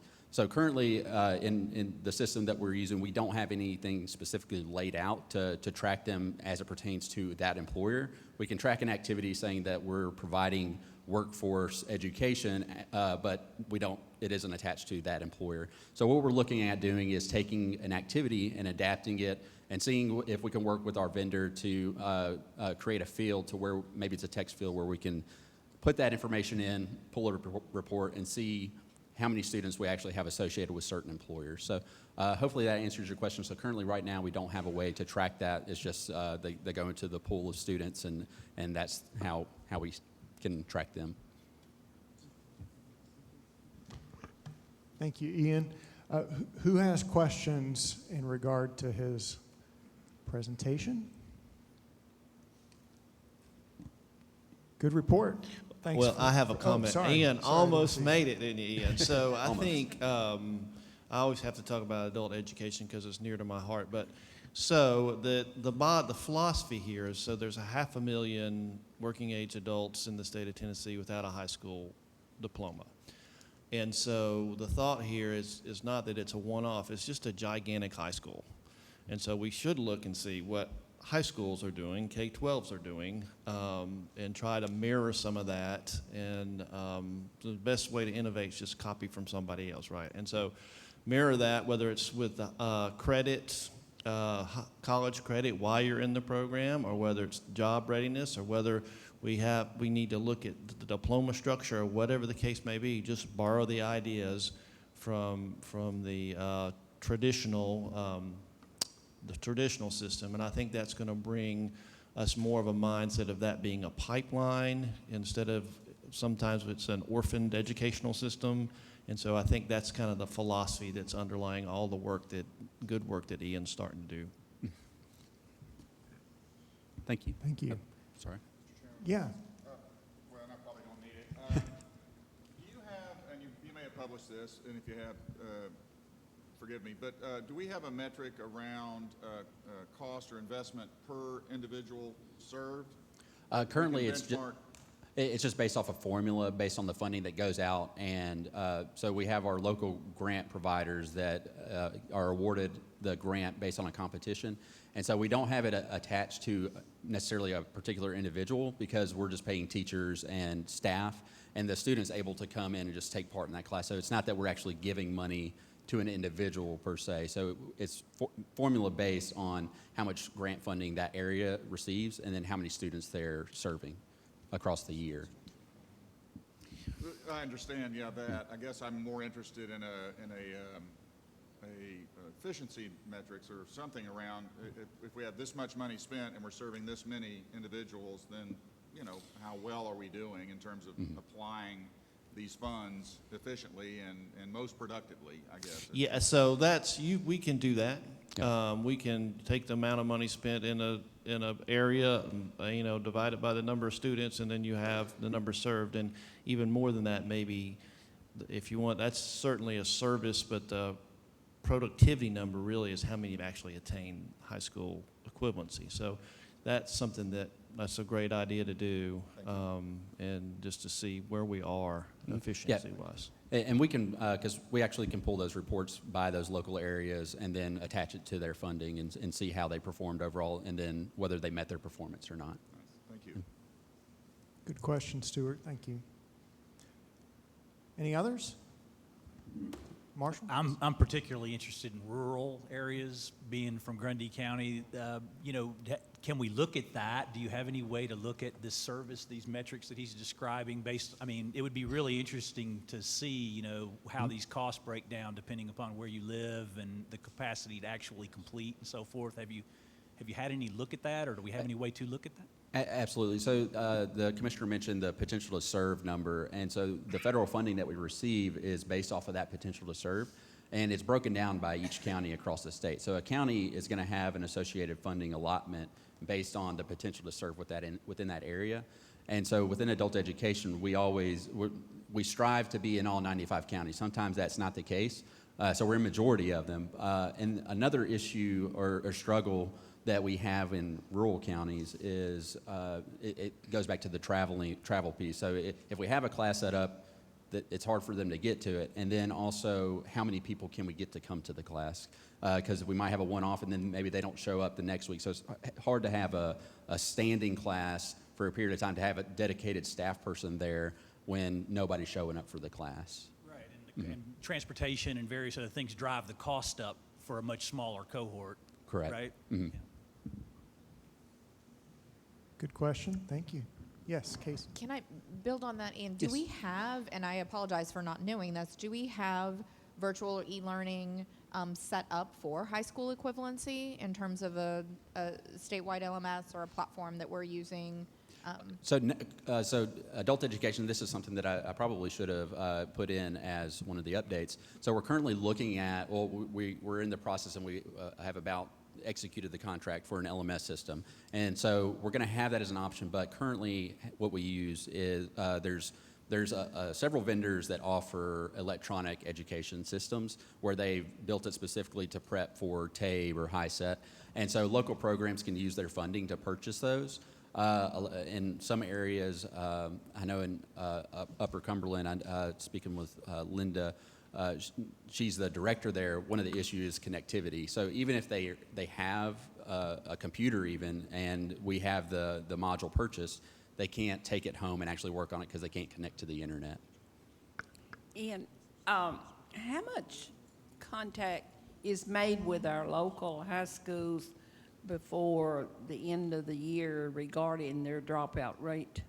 I'm sorry, Yeah. contacting the schools. How much contact does adult basic education make with high schools across the state regarding their dropout rate of people that actually had just left school and they did not graduate? So the partnerships amongst the grant holders with local school systems is pretty close. I'm not going to say it's close in every scenario, because they do try for those youth that are at risk of they're not going to graduate and they're most likely going to drop out. They do their best to try to get them to our program or a program similar to ours so that they can at least have that equivalency diploma when they exit. I don't think that they're having communication with one another about dropout rates, but they do work closely to make sure a service is provided if it's needed. It just appears that maybe those contact with those individuals could actually encourage them to come, continue to come on to education, to attend classes. I mean, I speak with a gentleman from Grundy County, understanding rural areas. We have a lot of people that still needing their high school equivalency diploma. Absolutely, and because the way that the school systems work, it's up to that superintendent whether they're going to sign off and release that person to come and actually sit for the HiSET exam. So if they're 17 or once they hit 18, they can do it on their own. But for those 17-year-olds, we have to receive the approval from the superintendent.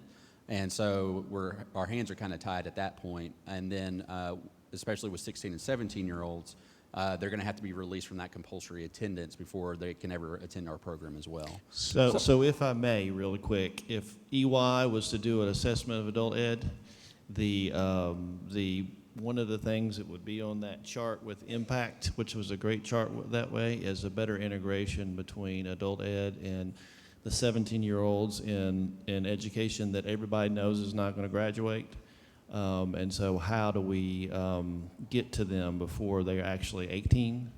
And so that is another place for improvement. And to Ian's point, it is individual superintendents. However, there can be a influence and understanding and all that sort of thing and funding for that particular student as well. So not surprisingly, you put your finger on something that is a big area of improvement that we are aware of, and then we can look to make that just a whole lot more seamless between education and between labor. Thank you. Thank you. Thank you, Ian. Thank you. All right, we're going to move on to Deputy Commissioner Cheryl Campbell-Street with the Department of Human Services.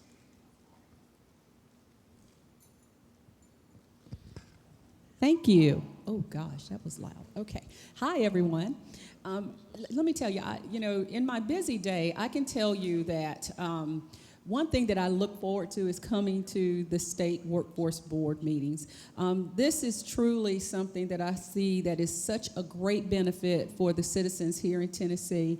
I believe that Tennessee is a model state for collaboration and partnership, and I'm honored to serve on behalf of Danielle Barnes, Commissioner of the Department of Human Services, as her representative here on the board. Now, with that said, I've been given 2 questions. I'm going to try to stick to these 2 questions, y'all, but I get so excited about my partnership with the Department of Labor, with some of our other state department, ECD. It's just so much going on here at the Department of Human Services, but Denise is giving me the eye, so I will go ahead and answer the first question. The first question, will the reauthorization impact the State Workforce Board? And this has to do with our TANF program. Just a little bit about DHS quickly. We serve approximately 2 million Tennesseans each and every year. It is fantastic to be of such a great need to our citizens. The largest program and division within the Department of Human Services is the Family Assistance and Child Support Services. You may be familiar with SNAP and TANF. One time, long time ago, it used to be known as food stamp, but now we say that's the devil. We do not say food stamps. It is SNAP or TANF. Additionally, we have the Child Support Enforcement Services Program, the Division of Rehabilitation Services, Child Care and Community Services, and a myriad of other services that are embedded in those divisions. As some of you may know, DHS is roughly about over 95% federally funded. That means that majority of our state funds are basically used for match purposes only. We rely heavily on our federal partners to fund these wonderful services for our citizens. One such program is TANF, which is Temporary Assistance for Needy Families. The TANF program is up for reauthorization. And so the question was asked, hey, Sherelle, how does this impact our citizens here in Tennessee? And I can tell you, as it is currently written, it does not. There was nothing of great significance that is in the reauthorization package that is before Congress at this time that will truly impact Tennessee from a TANF standpoint. But as I listened to EY today and some of the questions here, I do want to tell you one thing that I do think that we really need to concentrate on, and it's already been mentioned here, particularly I believe we're talking about from Mr. Graves about outcomes. We're really knee-deep in trying to discern this one question. Are people better off when they come through our doors? That is a philosophical question that is often asked nationally. To date, it's hard to say yes or no. Now, I can tell you how many people currently are on the rolls, but are they better off? That's something that we will continue to work on, because it is extremely important and vital to be able to sustain what we call our 2-generation approach to end poverty. Some of you probably have heard of it. If you haven't, it's a lot of information on our website. But the 2-generation approach really looks to treat the whole family. What we know, and I was really glad to hear Commissioner McCord talk about his coffee with commissioner meetings. We too have been going around the state. And it's really interesting, everyone, that what Commissioner McCord talked about in terms of barriers and challenges that people are bringing up, we hear the exact same thing from the Department of Human Services customers, particularly around child care.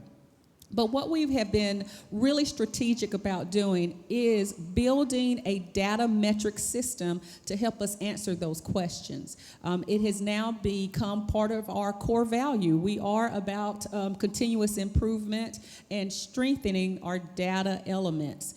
What we want and what we know about government is we do a lot of reportings. Is that the truth? Do I have an amen anywhere? We can report till the cows come home. What we don't have, though, is a way to have a single source of truth.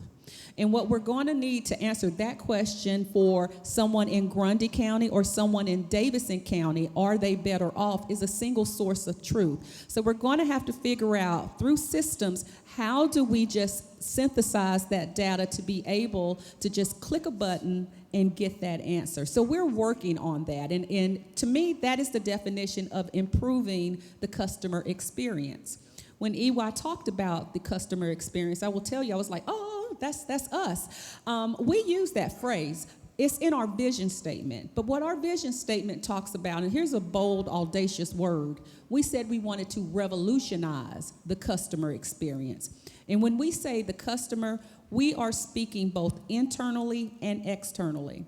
What we realized is that unless we treat our state employees with dignity and respect, and looking at them and what they have to go through, all this paperwork, unless we really take a deeper dive and look at them, the services that they would provide to our citizens would be in jeopardy because they don't feel that they have the support they need. So we have been taking a very strategic step-by-step analysis of our transformational pathway.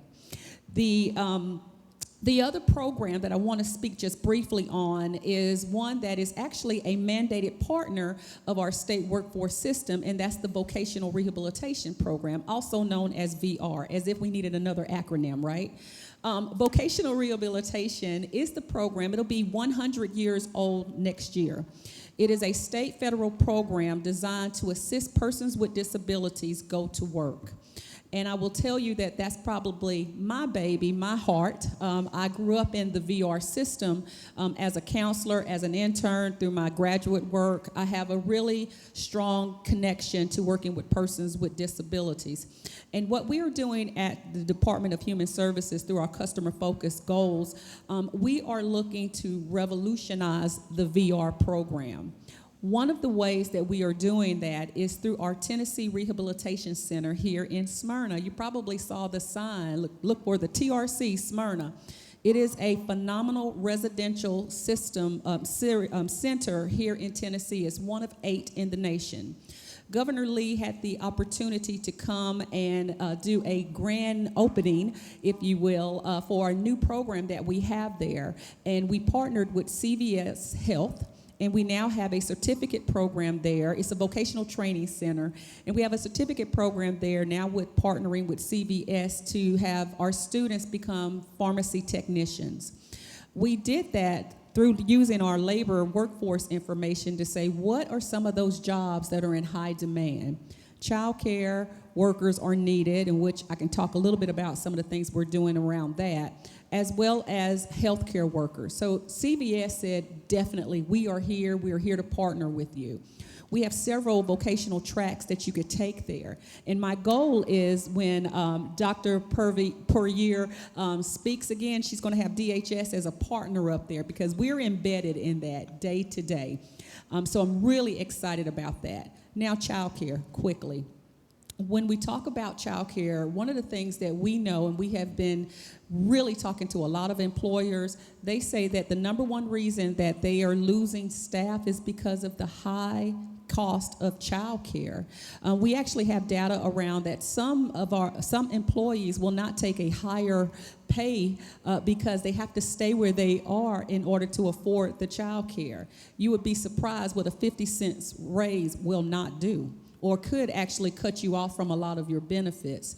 So what we have done, one of our audacious goals for this year is we have a goal that we are going to assist Tennessee in increasing the number of licensed child care providers throughout the state. We're doing this in partnership with some of the businesses. I don't want to name drop, but there's one that involves a chicken that we're working with because they came to us and said, we're losing people because of childcare. Can you help? And we said, well, yeah, we can help. And so they said, well, we want to put a childcare center here on site for our employees. And so we're working very hard with them to do that and to find those solutions. It is an exciting time to be a part of the Department of Human Services.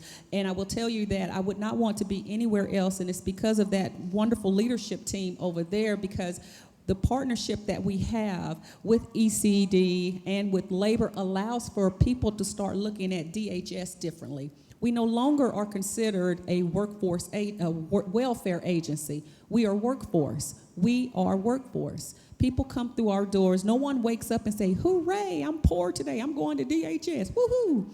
They want a life just like anyone else. And a lot of times the people that come through our doors, guess what? They're already working. They just need that additional help to just get them over the hump. And what better services than what is offered with the Department of Labor, with DHS, and a lot of the people who are here in this room. We are about inspiring dignity, and that's it. So I will welcome any questions right now. Cheryl, thank you. I appreciate what you're saying about that, because it is quite a bridge from the time that they have assistance to the time they get just above the need for assistance. They actually lose take-home pay in that gap while they're trying to make that. So It's called the fiscal cliff. Yeah. And a lot of people think once somebody has a job, then hey, well, that first paycheck is going to miraculously change your life, and that's not necessarily true. You have to build up capacity in order to truly advance yourself out of poverty. And so we have created some new policies. One of the things that we found, Chairman, is that a lot of people were coming to us and they said, we don't need food assistance, we need child care. If I had child care, I could go back to work. Or if I had child care, I could go and come to a TCAT. So we created an eligibility program called Smart Steps. And you do not have to be on TANF to receive Smart Step benefits. It's a reimbursement program in which a parent will pay some monies and we'll pick up the other half, so that as long as they are working or in a post-secondary education program and they fall within 180% of the poverty line, you can come and be a part of Smart Steps. And to date, we've served over 9,000 children through that program, and it's only been around 2 years. Great. What questions do you have for Cheryl? Yes, ma'am.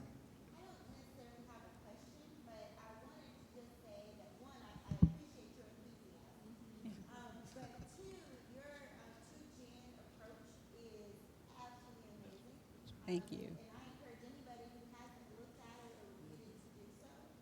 And that's exactly where I was going earlier when I mentioned that as we think about our technology, not to just think about it as a tool that tracks the numbers, but also that is looking at what the outcomes are and where people are. So when they came to us and said, this is what I need, did it really triage what their needs were? All of them assess them. Do they need daycare? Do they need post-secondary education? And that helps them get to where they want to be. Absolutely. And if you're not familiar with the two-generation philosophy, what we do at DHS is we partner with a lot of nonprofits to provide wraparound services, legal services, as well as other state departments to provide services to support the whole family. We're in year 3 of a wonderful program that in which we funded with the Department of Education called Read to Be Ready, in which we had literacy camps for those students who were at or below the 3rd grade reading level. So for the past few years, we've served over thousands of students with that program. We partner with a lot of well-known and little-known nonprofits, because here's a kicker, and I can say this for Sherelle. I don't believe that government is the sole answer for people's challenges in life, that we cannot do this solely through our doors. We have to have the community buy-in, and what better way than with our faith-based organizations as well as our nonprofits. Thank you. Cheryl, could you speak a little bit more to the Smart Steps program and how the origin of that and how the funding for that is allocated? Sure, be glad to. So Smart Steps was something that our prior commissioner, Dr. Raquel Hatter, wanted as one of her platforms around education. Smart Steps is funded using our child care fund. We have a development fund, and it's 100% funded using those federal dollars, allowable dollars, to fund this. And it is not a program in which we pay 100% of the child care. The parent or the custodial person has to put some monies in with it. It's a subsidy for child care services. And there's much more information on our website about it. We have actually been recognized as a state nationally because of the Smart Steps program. It's been featured in a few of our newspapers here as well. But what we are finding is that, again, a lot of people are not coming to us because they need public assistance, but they need child care assistance. Most people spend about 25% of their total weekly pay on child care. So does that answer your question pretty much? Yes. Okay. Other questions or comments? Okay, let's move on to the fiscal review, and Chandra, please, is going to do that for us from Workforce Services.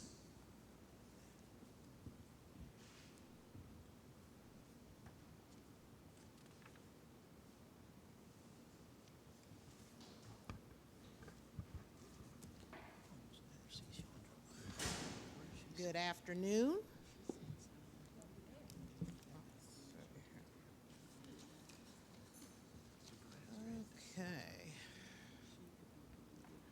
Okay, we will be doing today a little bit different presentation that Ivan normally does. Ivan's not here, so you get the backup. We're going to be going over our federal funding allocations, basically looking at how the overall funding by program, also be looking at it by cost category. Then we'll talk about our funding announcements, and I'll take any questions that you all may have. And all of this presentation is in your packet. What you see here is our receipts by all of our programs. You can see this is a comparison of fiscal year 2018 to fiscal year 2019. We have the administration of our 10 workforce service programs that are 100% federally funded. It's roughly $93 million received for fiscal year 2019. We have had an increase in discretionary funding opportunities to support workforce development. What you will see there at the bottom are $7.7 million. That is our wonderful Fort Campbell Strong grant there. It is worth noting that over the last 4 years, there has been an 18% decline in formula funds.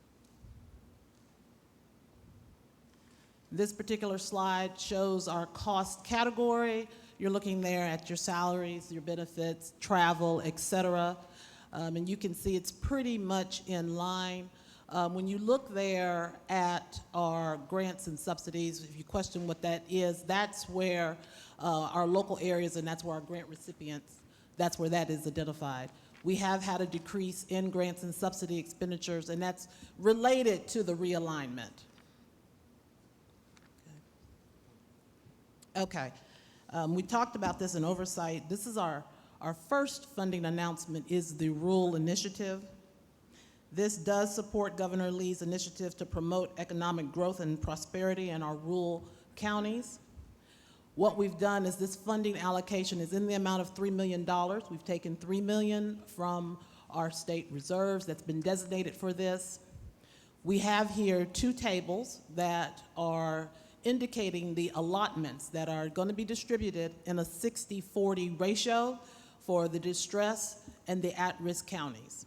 And this is all based on the National Index Value Rank economic data. Here it is broken out by county. I want to make sure that I say to you all, this is not guaranteed money. What's going to happen is we have developed a funding notice that we're going to be sending them out to all of the areas. They will apply for this. They will submit it through Grants for TN as they are accustomed to doing. But what they will have to do is submit additional information. That will have to be approved before they get this money. And this money has to go to that particular county. So if you can't just use it as you will, okay? And you can see the breakout there for distress, your 1.8 million, and your at-risk there, your 1.2 million. Our next one is about apprenticeship. We have been awarded 1.4 million in federal funding. This period of performance will be July 1st, 2019 through June 30th of 2022. There are 5 goals associated with it.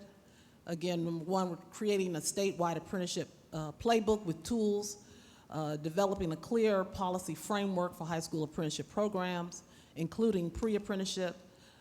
3, increase education, marketing, outreach efforts. 4, we're trying to expand non-traditional apprenticeship programs within higher education and technology. And of 5, the goal is to recruit and enroll at least 800 participants to the apprenticeship TN programs by the end of the period. We did not have included for you this time any information on minimum participant, MPCR, or any of our other ratios. We don't have any of the data broken out by area for you. We don't have any of the participant costs. We're waiting for all those contracts to close. We expect that to be finalized in the next week or 2. Within the next 30 days, you all will receive a revised packet of information that will include all of that data. Are there any questions? Okay. Thank you.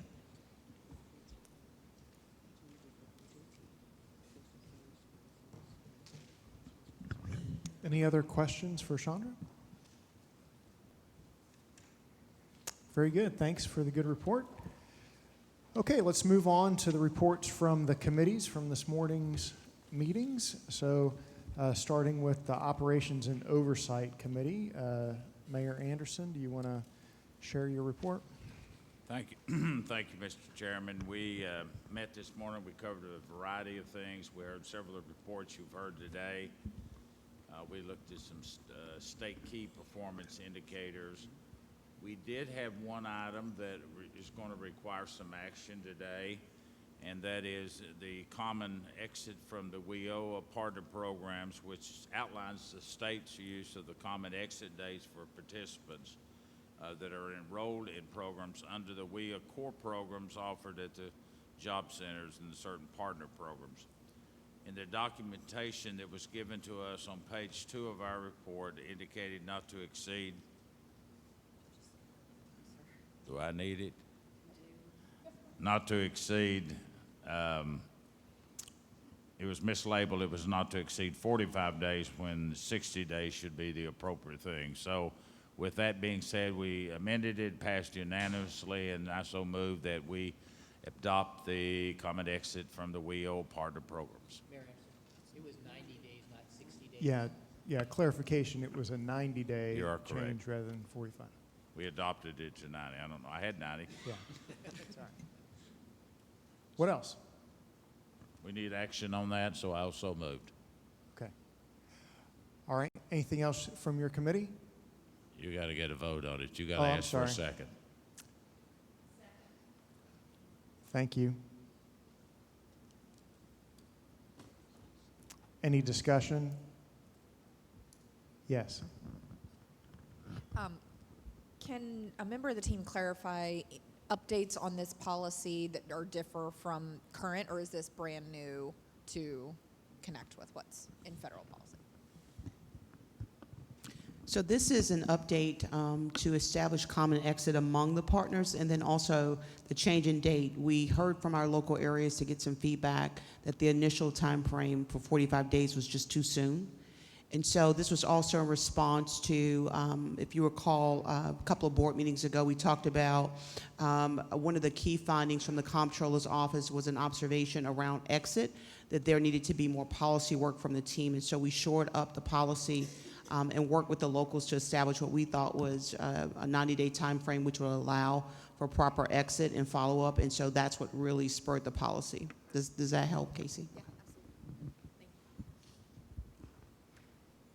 All right, any other discussion? All right, we have a motion, we have a second. No further discussion. All in favor, raise your right hand. Thank you. Any opposed? That is approved. Mayor? That concludes it. Okay. I know that in that meeting as well, we talked a little bit about the region in Memphis. And I know that some of the funding has been withheld from them based on, if you remember at our last meeting, they had some issues that they were facing. They had overcome those issues, and since that time, they have a few more issues that have caused us to withhold funding from that region. Do you want to talk a little bit about the discussion we had around that? Mr. Chairman, I think you summarized it. Apparently, the work's not getting done in the Memphis workforce area, and they have been put on notice. There's 4 or 5 indicators, 4 or 5 grades of which they are being looked at. The bottom line of it is it's been made aware to this board. Management is, staff is trying to correct it. They've had some changes in personnel over a period of time. They've had changes of policy, and at the end of the day, they're just not getting the job done. So that's my assessment of it. You wanted to know it needs to be fixed, it needs to be reviewed, it needs to be monitored, it needs to be constantly oversight, but there does come a time you have to draw a line in the sand and say, let's get the work done. And it's not getting it done. Okay, and thank you. I wanted to just make sure that everyone understands that the accountability that this board has over that region, and that we are holding them accountable. I also know that at our last meeting, we saw a lot of energy from their report that they gave to this board, and a lot of improvements that were made, and a lot of things that they did clear up. And if Kyla Guyette is here, I would love to just say, you know, thank you for that energy that you displayed at the last meeting and resolving some of those things that you had addressed. I know you have other things now that need to be addressed. Is there anything that we can do as a board that supports you in getting the attention in your region that you need to be successful?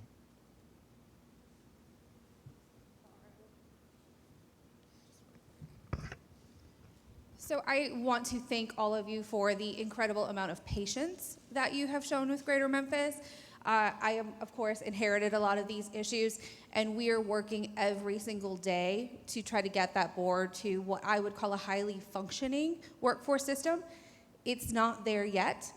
There are lots of challenges, compounding challenges actually within that region, and we are working very closely with the state staff. Denise and her team have been nothing but wonderful and amazing, but I do think we probably have to do a lot more check-in. There may need to be some standing meetings, some standing calls, so that we can work through that. I have already started a 12 to 18-month turnaround plan. That will be submitted with our 30-day cap regarding this, but I can also make sure that that is available to all of you. At the next board meeting, if you would like an update, we are more than happy to do that. But we are recognizing of all of the challenges, all of the things that are going on, and do have active steps in place to resolve all of them. Thank you. And I just want to let you know you have this board support. We just need to see those actions, and if there's anything that's hindering you from getting those done that we can move out of your way for you, let us know what those are. And I do think there probably along the way will be some of those things.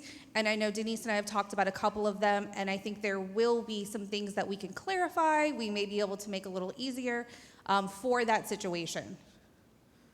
Thank you. Sure. Okay, any other questions for that committee? Yes. May I ask a follow-up question on that? I don't know. I'll just yell. Not being in that meeting and not understanding, what are those gaps? Like, what is the issue? Is it not getting people in? Is it having the wrong employees meeting them? Is it not having the right technology? Like, what are some of the things that are causing Memphis to struggle in this area? I'll give you my notes from the meeting, and then if anybody wants to expand on them. Basically, there was some disallowed spending of grant money. They were late on some report submissions.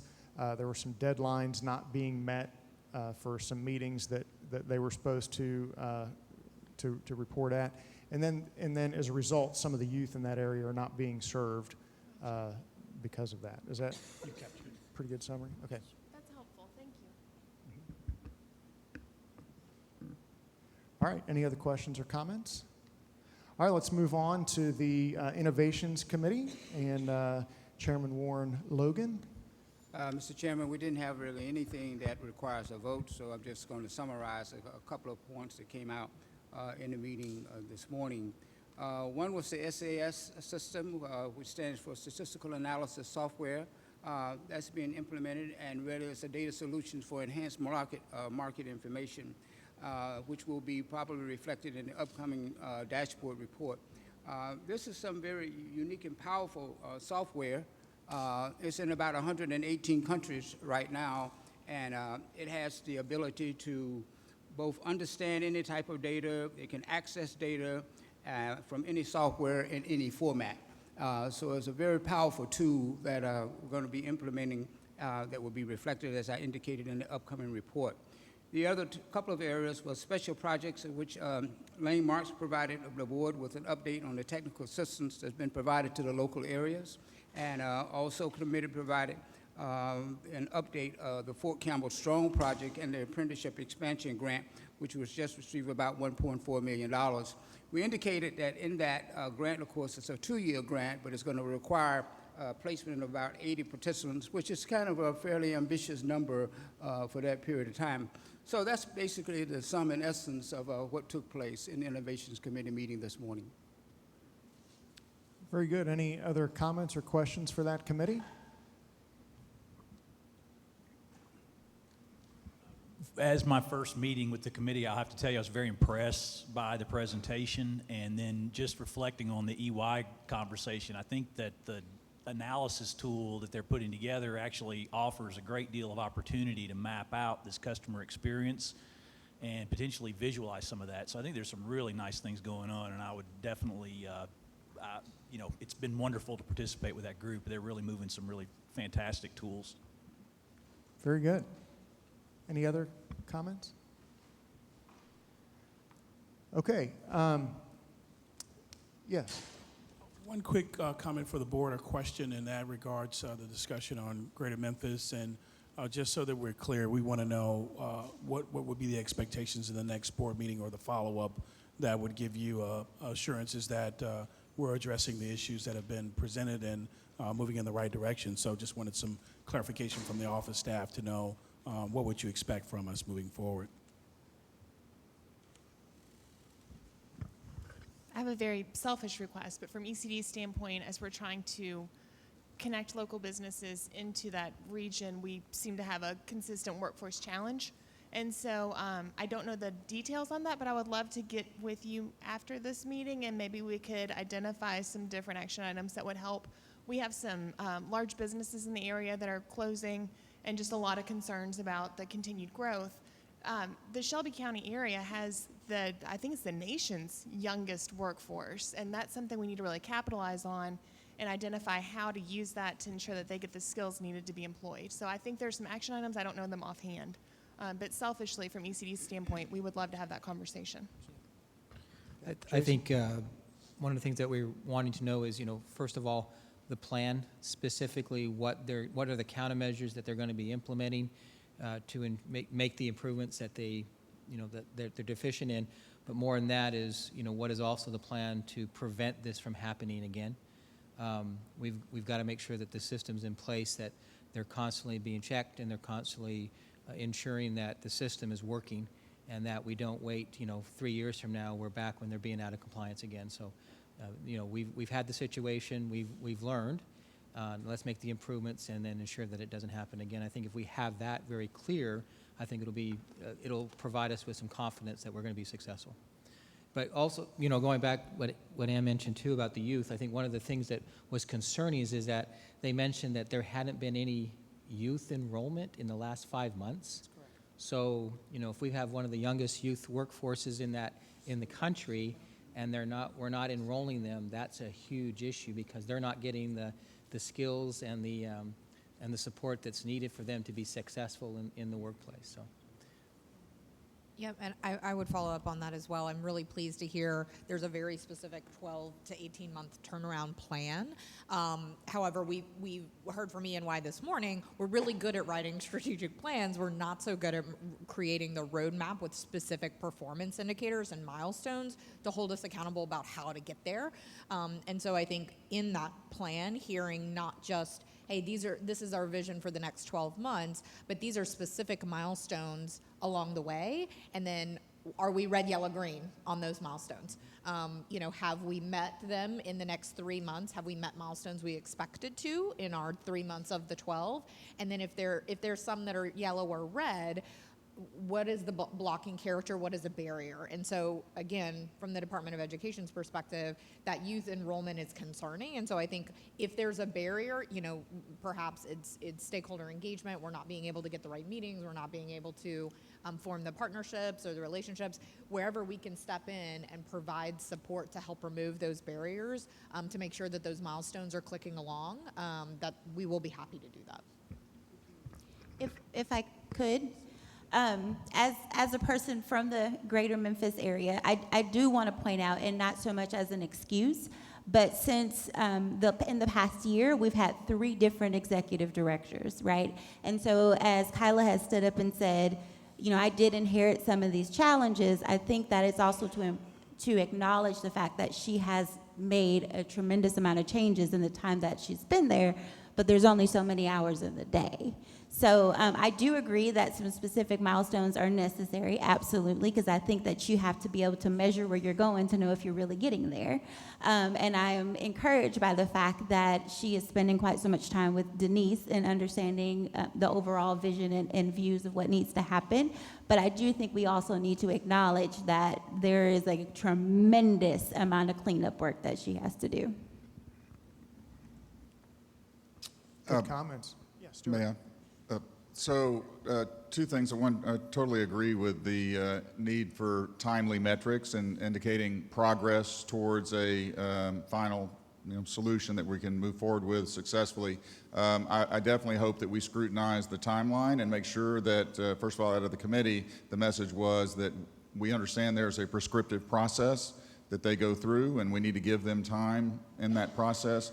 But to the extent that we have discretion to apply urgency to it, I would hope that we would. And I don't know how severe the situation is, but 18 months seems like a long time to get it corrected. It may be that's necessary, but I would hope we would scrutinize that closely and make sure that we are setting the bar high enough. And to the point, this is way too important for us to tolerate. And so I know as a board here, as I hear the Ernst & Young report, there is certainly, to your point, there's a opening and conviction on our part that we can do more to provide a climate of productive and constructive oversight and input and resourcing for our local areas. And so this is a situation that we ought to look at and say, how did it get that bad? And we now are in the situation we're in. We should have foreseen it, and we should have interacted and engaged earlier to help them steer clear of this situation they're in.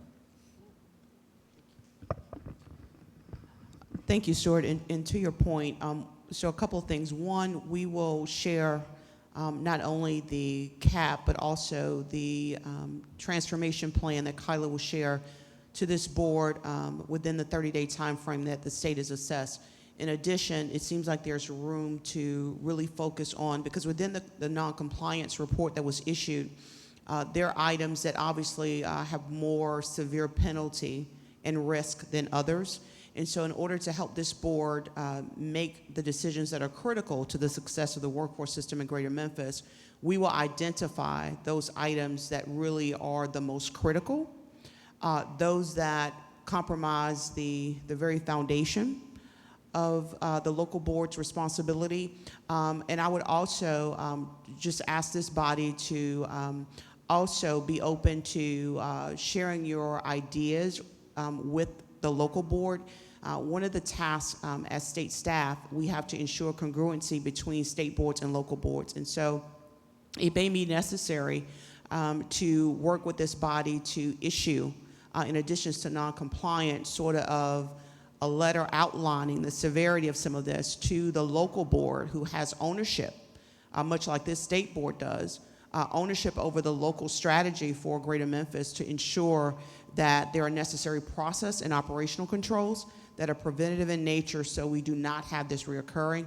And so we will get to work on that and share it with you. Dr. Lovett and I will put our heads together when this meeting ends, get that out within 30 days. But please, we'll ask the board chairman of their support if they could view that when it's shared, and please provide feedback. We want to ensure that we're executing the plan as this board intends, and we will follow up with any additional regulatory things that need to happen as well.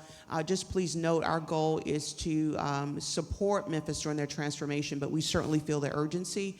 In addition, as Chairman Berry mentioned, we are withholding their reimbursement requests because without timely reports, we cannot verify that the money is being spent true to the intent. But during this process, we will not withhold any funding that disrupts services to the participants. And so we will navigate that and help you to navigate that as we move along. And I will just say lastly that we certainly believe that Greater Memphis has the right leader in Director Guyette.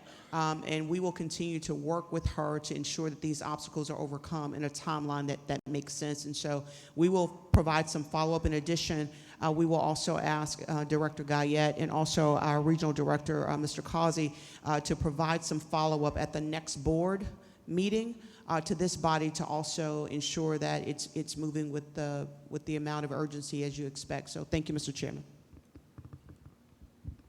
Very good. Good discussion. Thank you. We'll look forward to those improvements and hearing how that has taken place. All right. There's nothing else on the agenda. We do need to ask the board members to stick around just a little bit. We need your headshot for some online presence, so please stick around for that. What else? Our next board meeting is November 8th, so make sure that's on your calendar. And then I'm going to just throw a hint out there. Last year in December, we had a board planning meeting in December.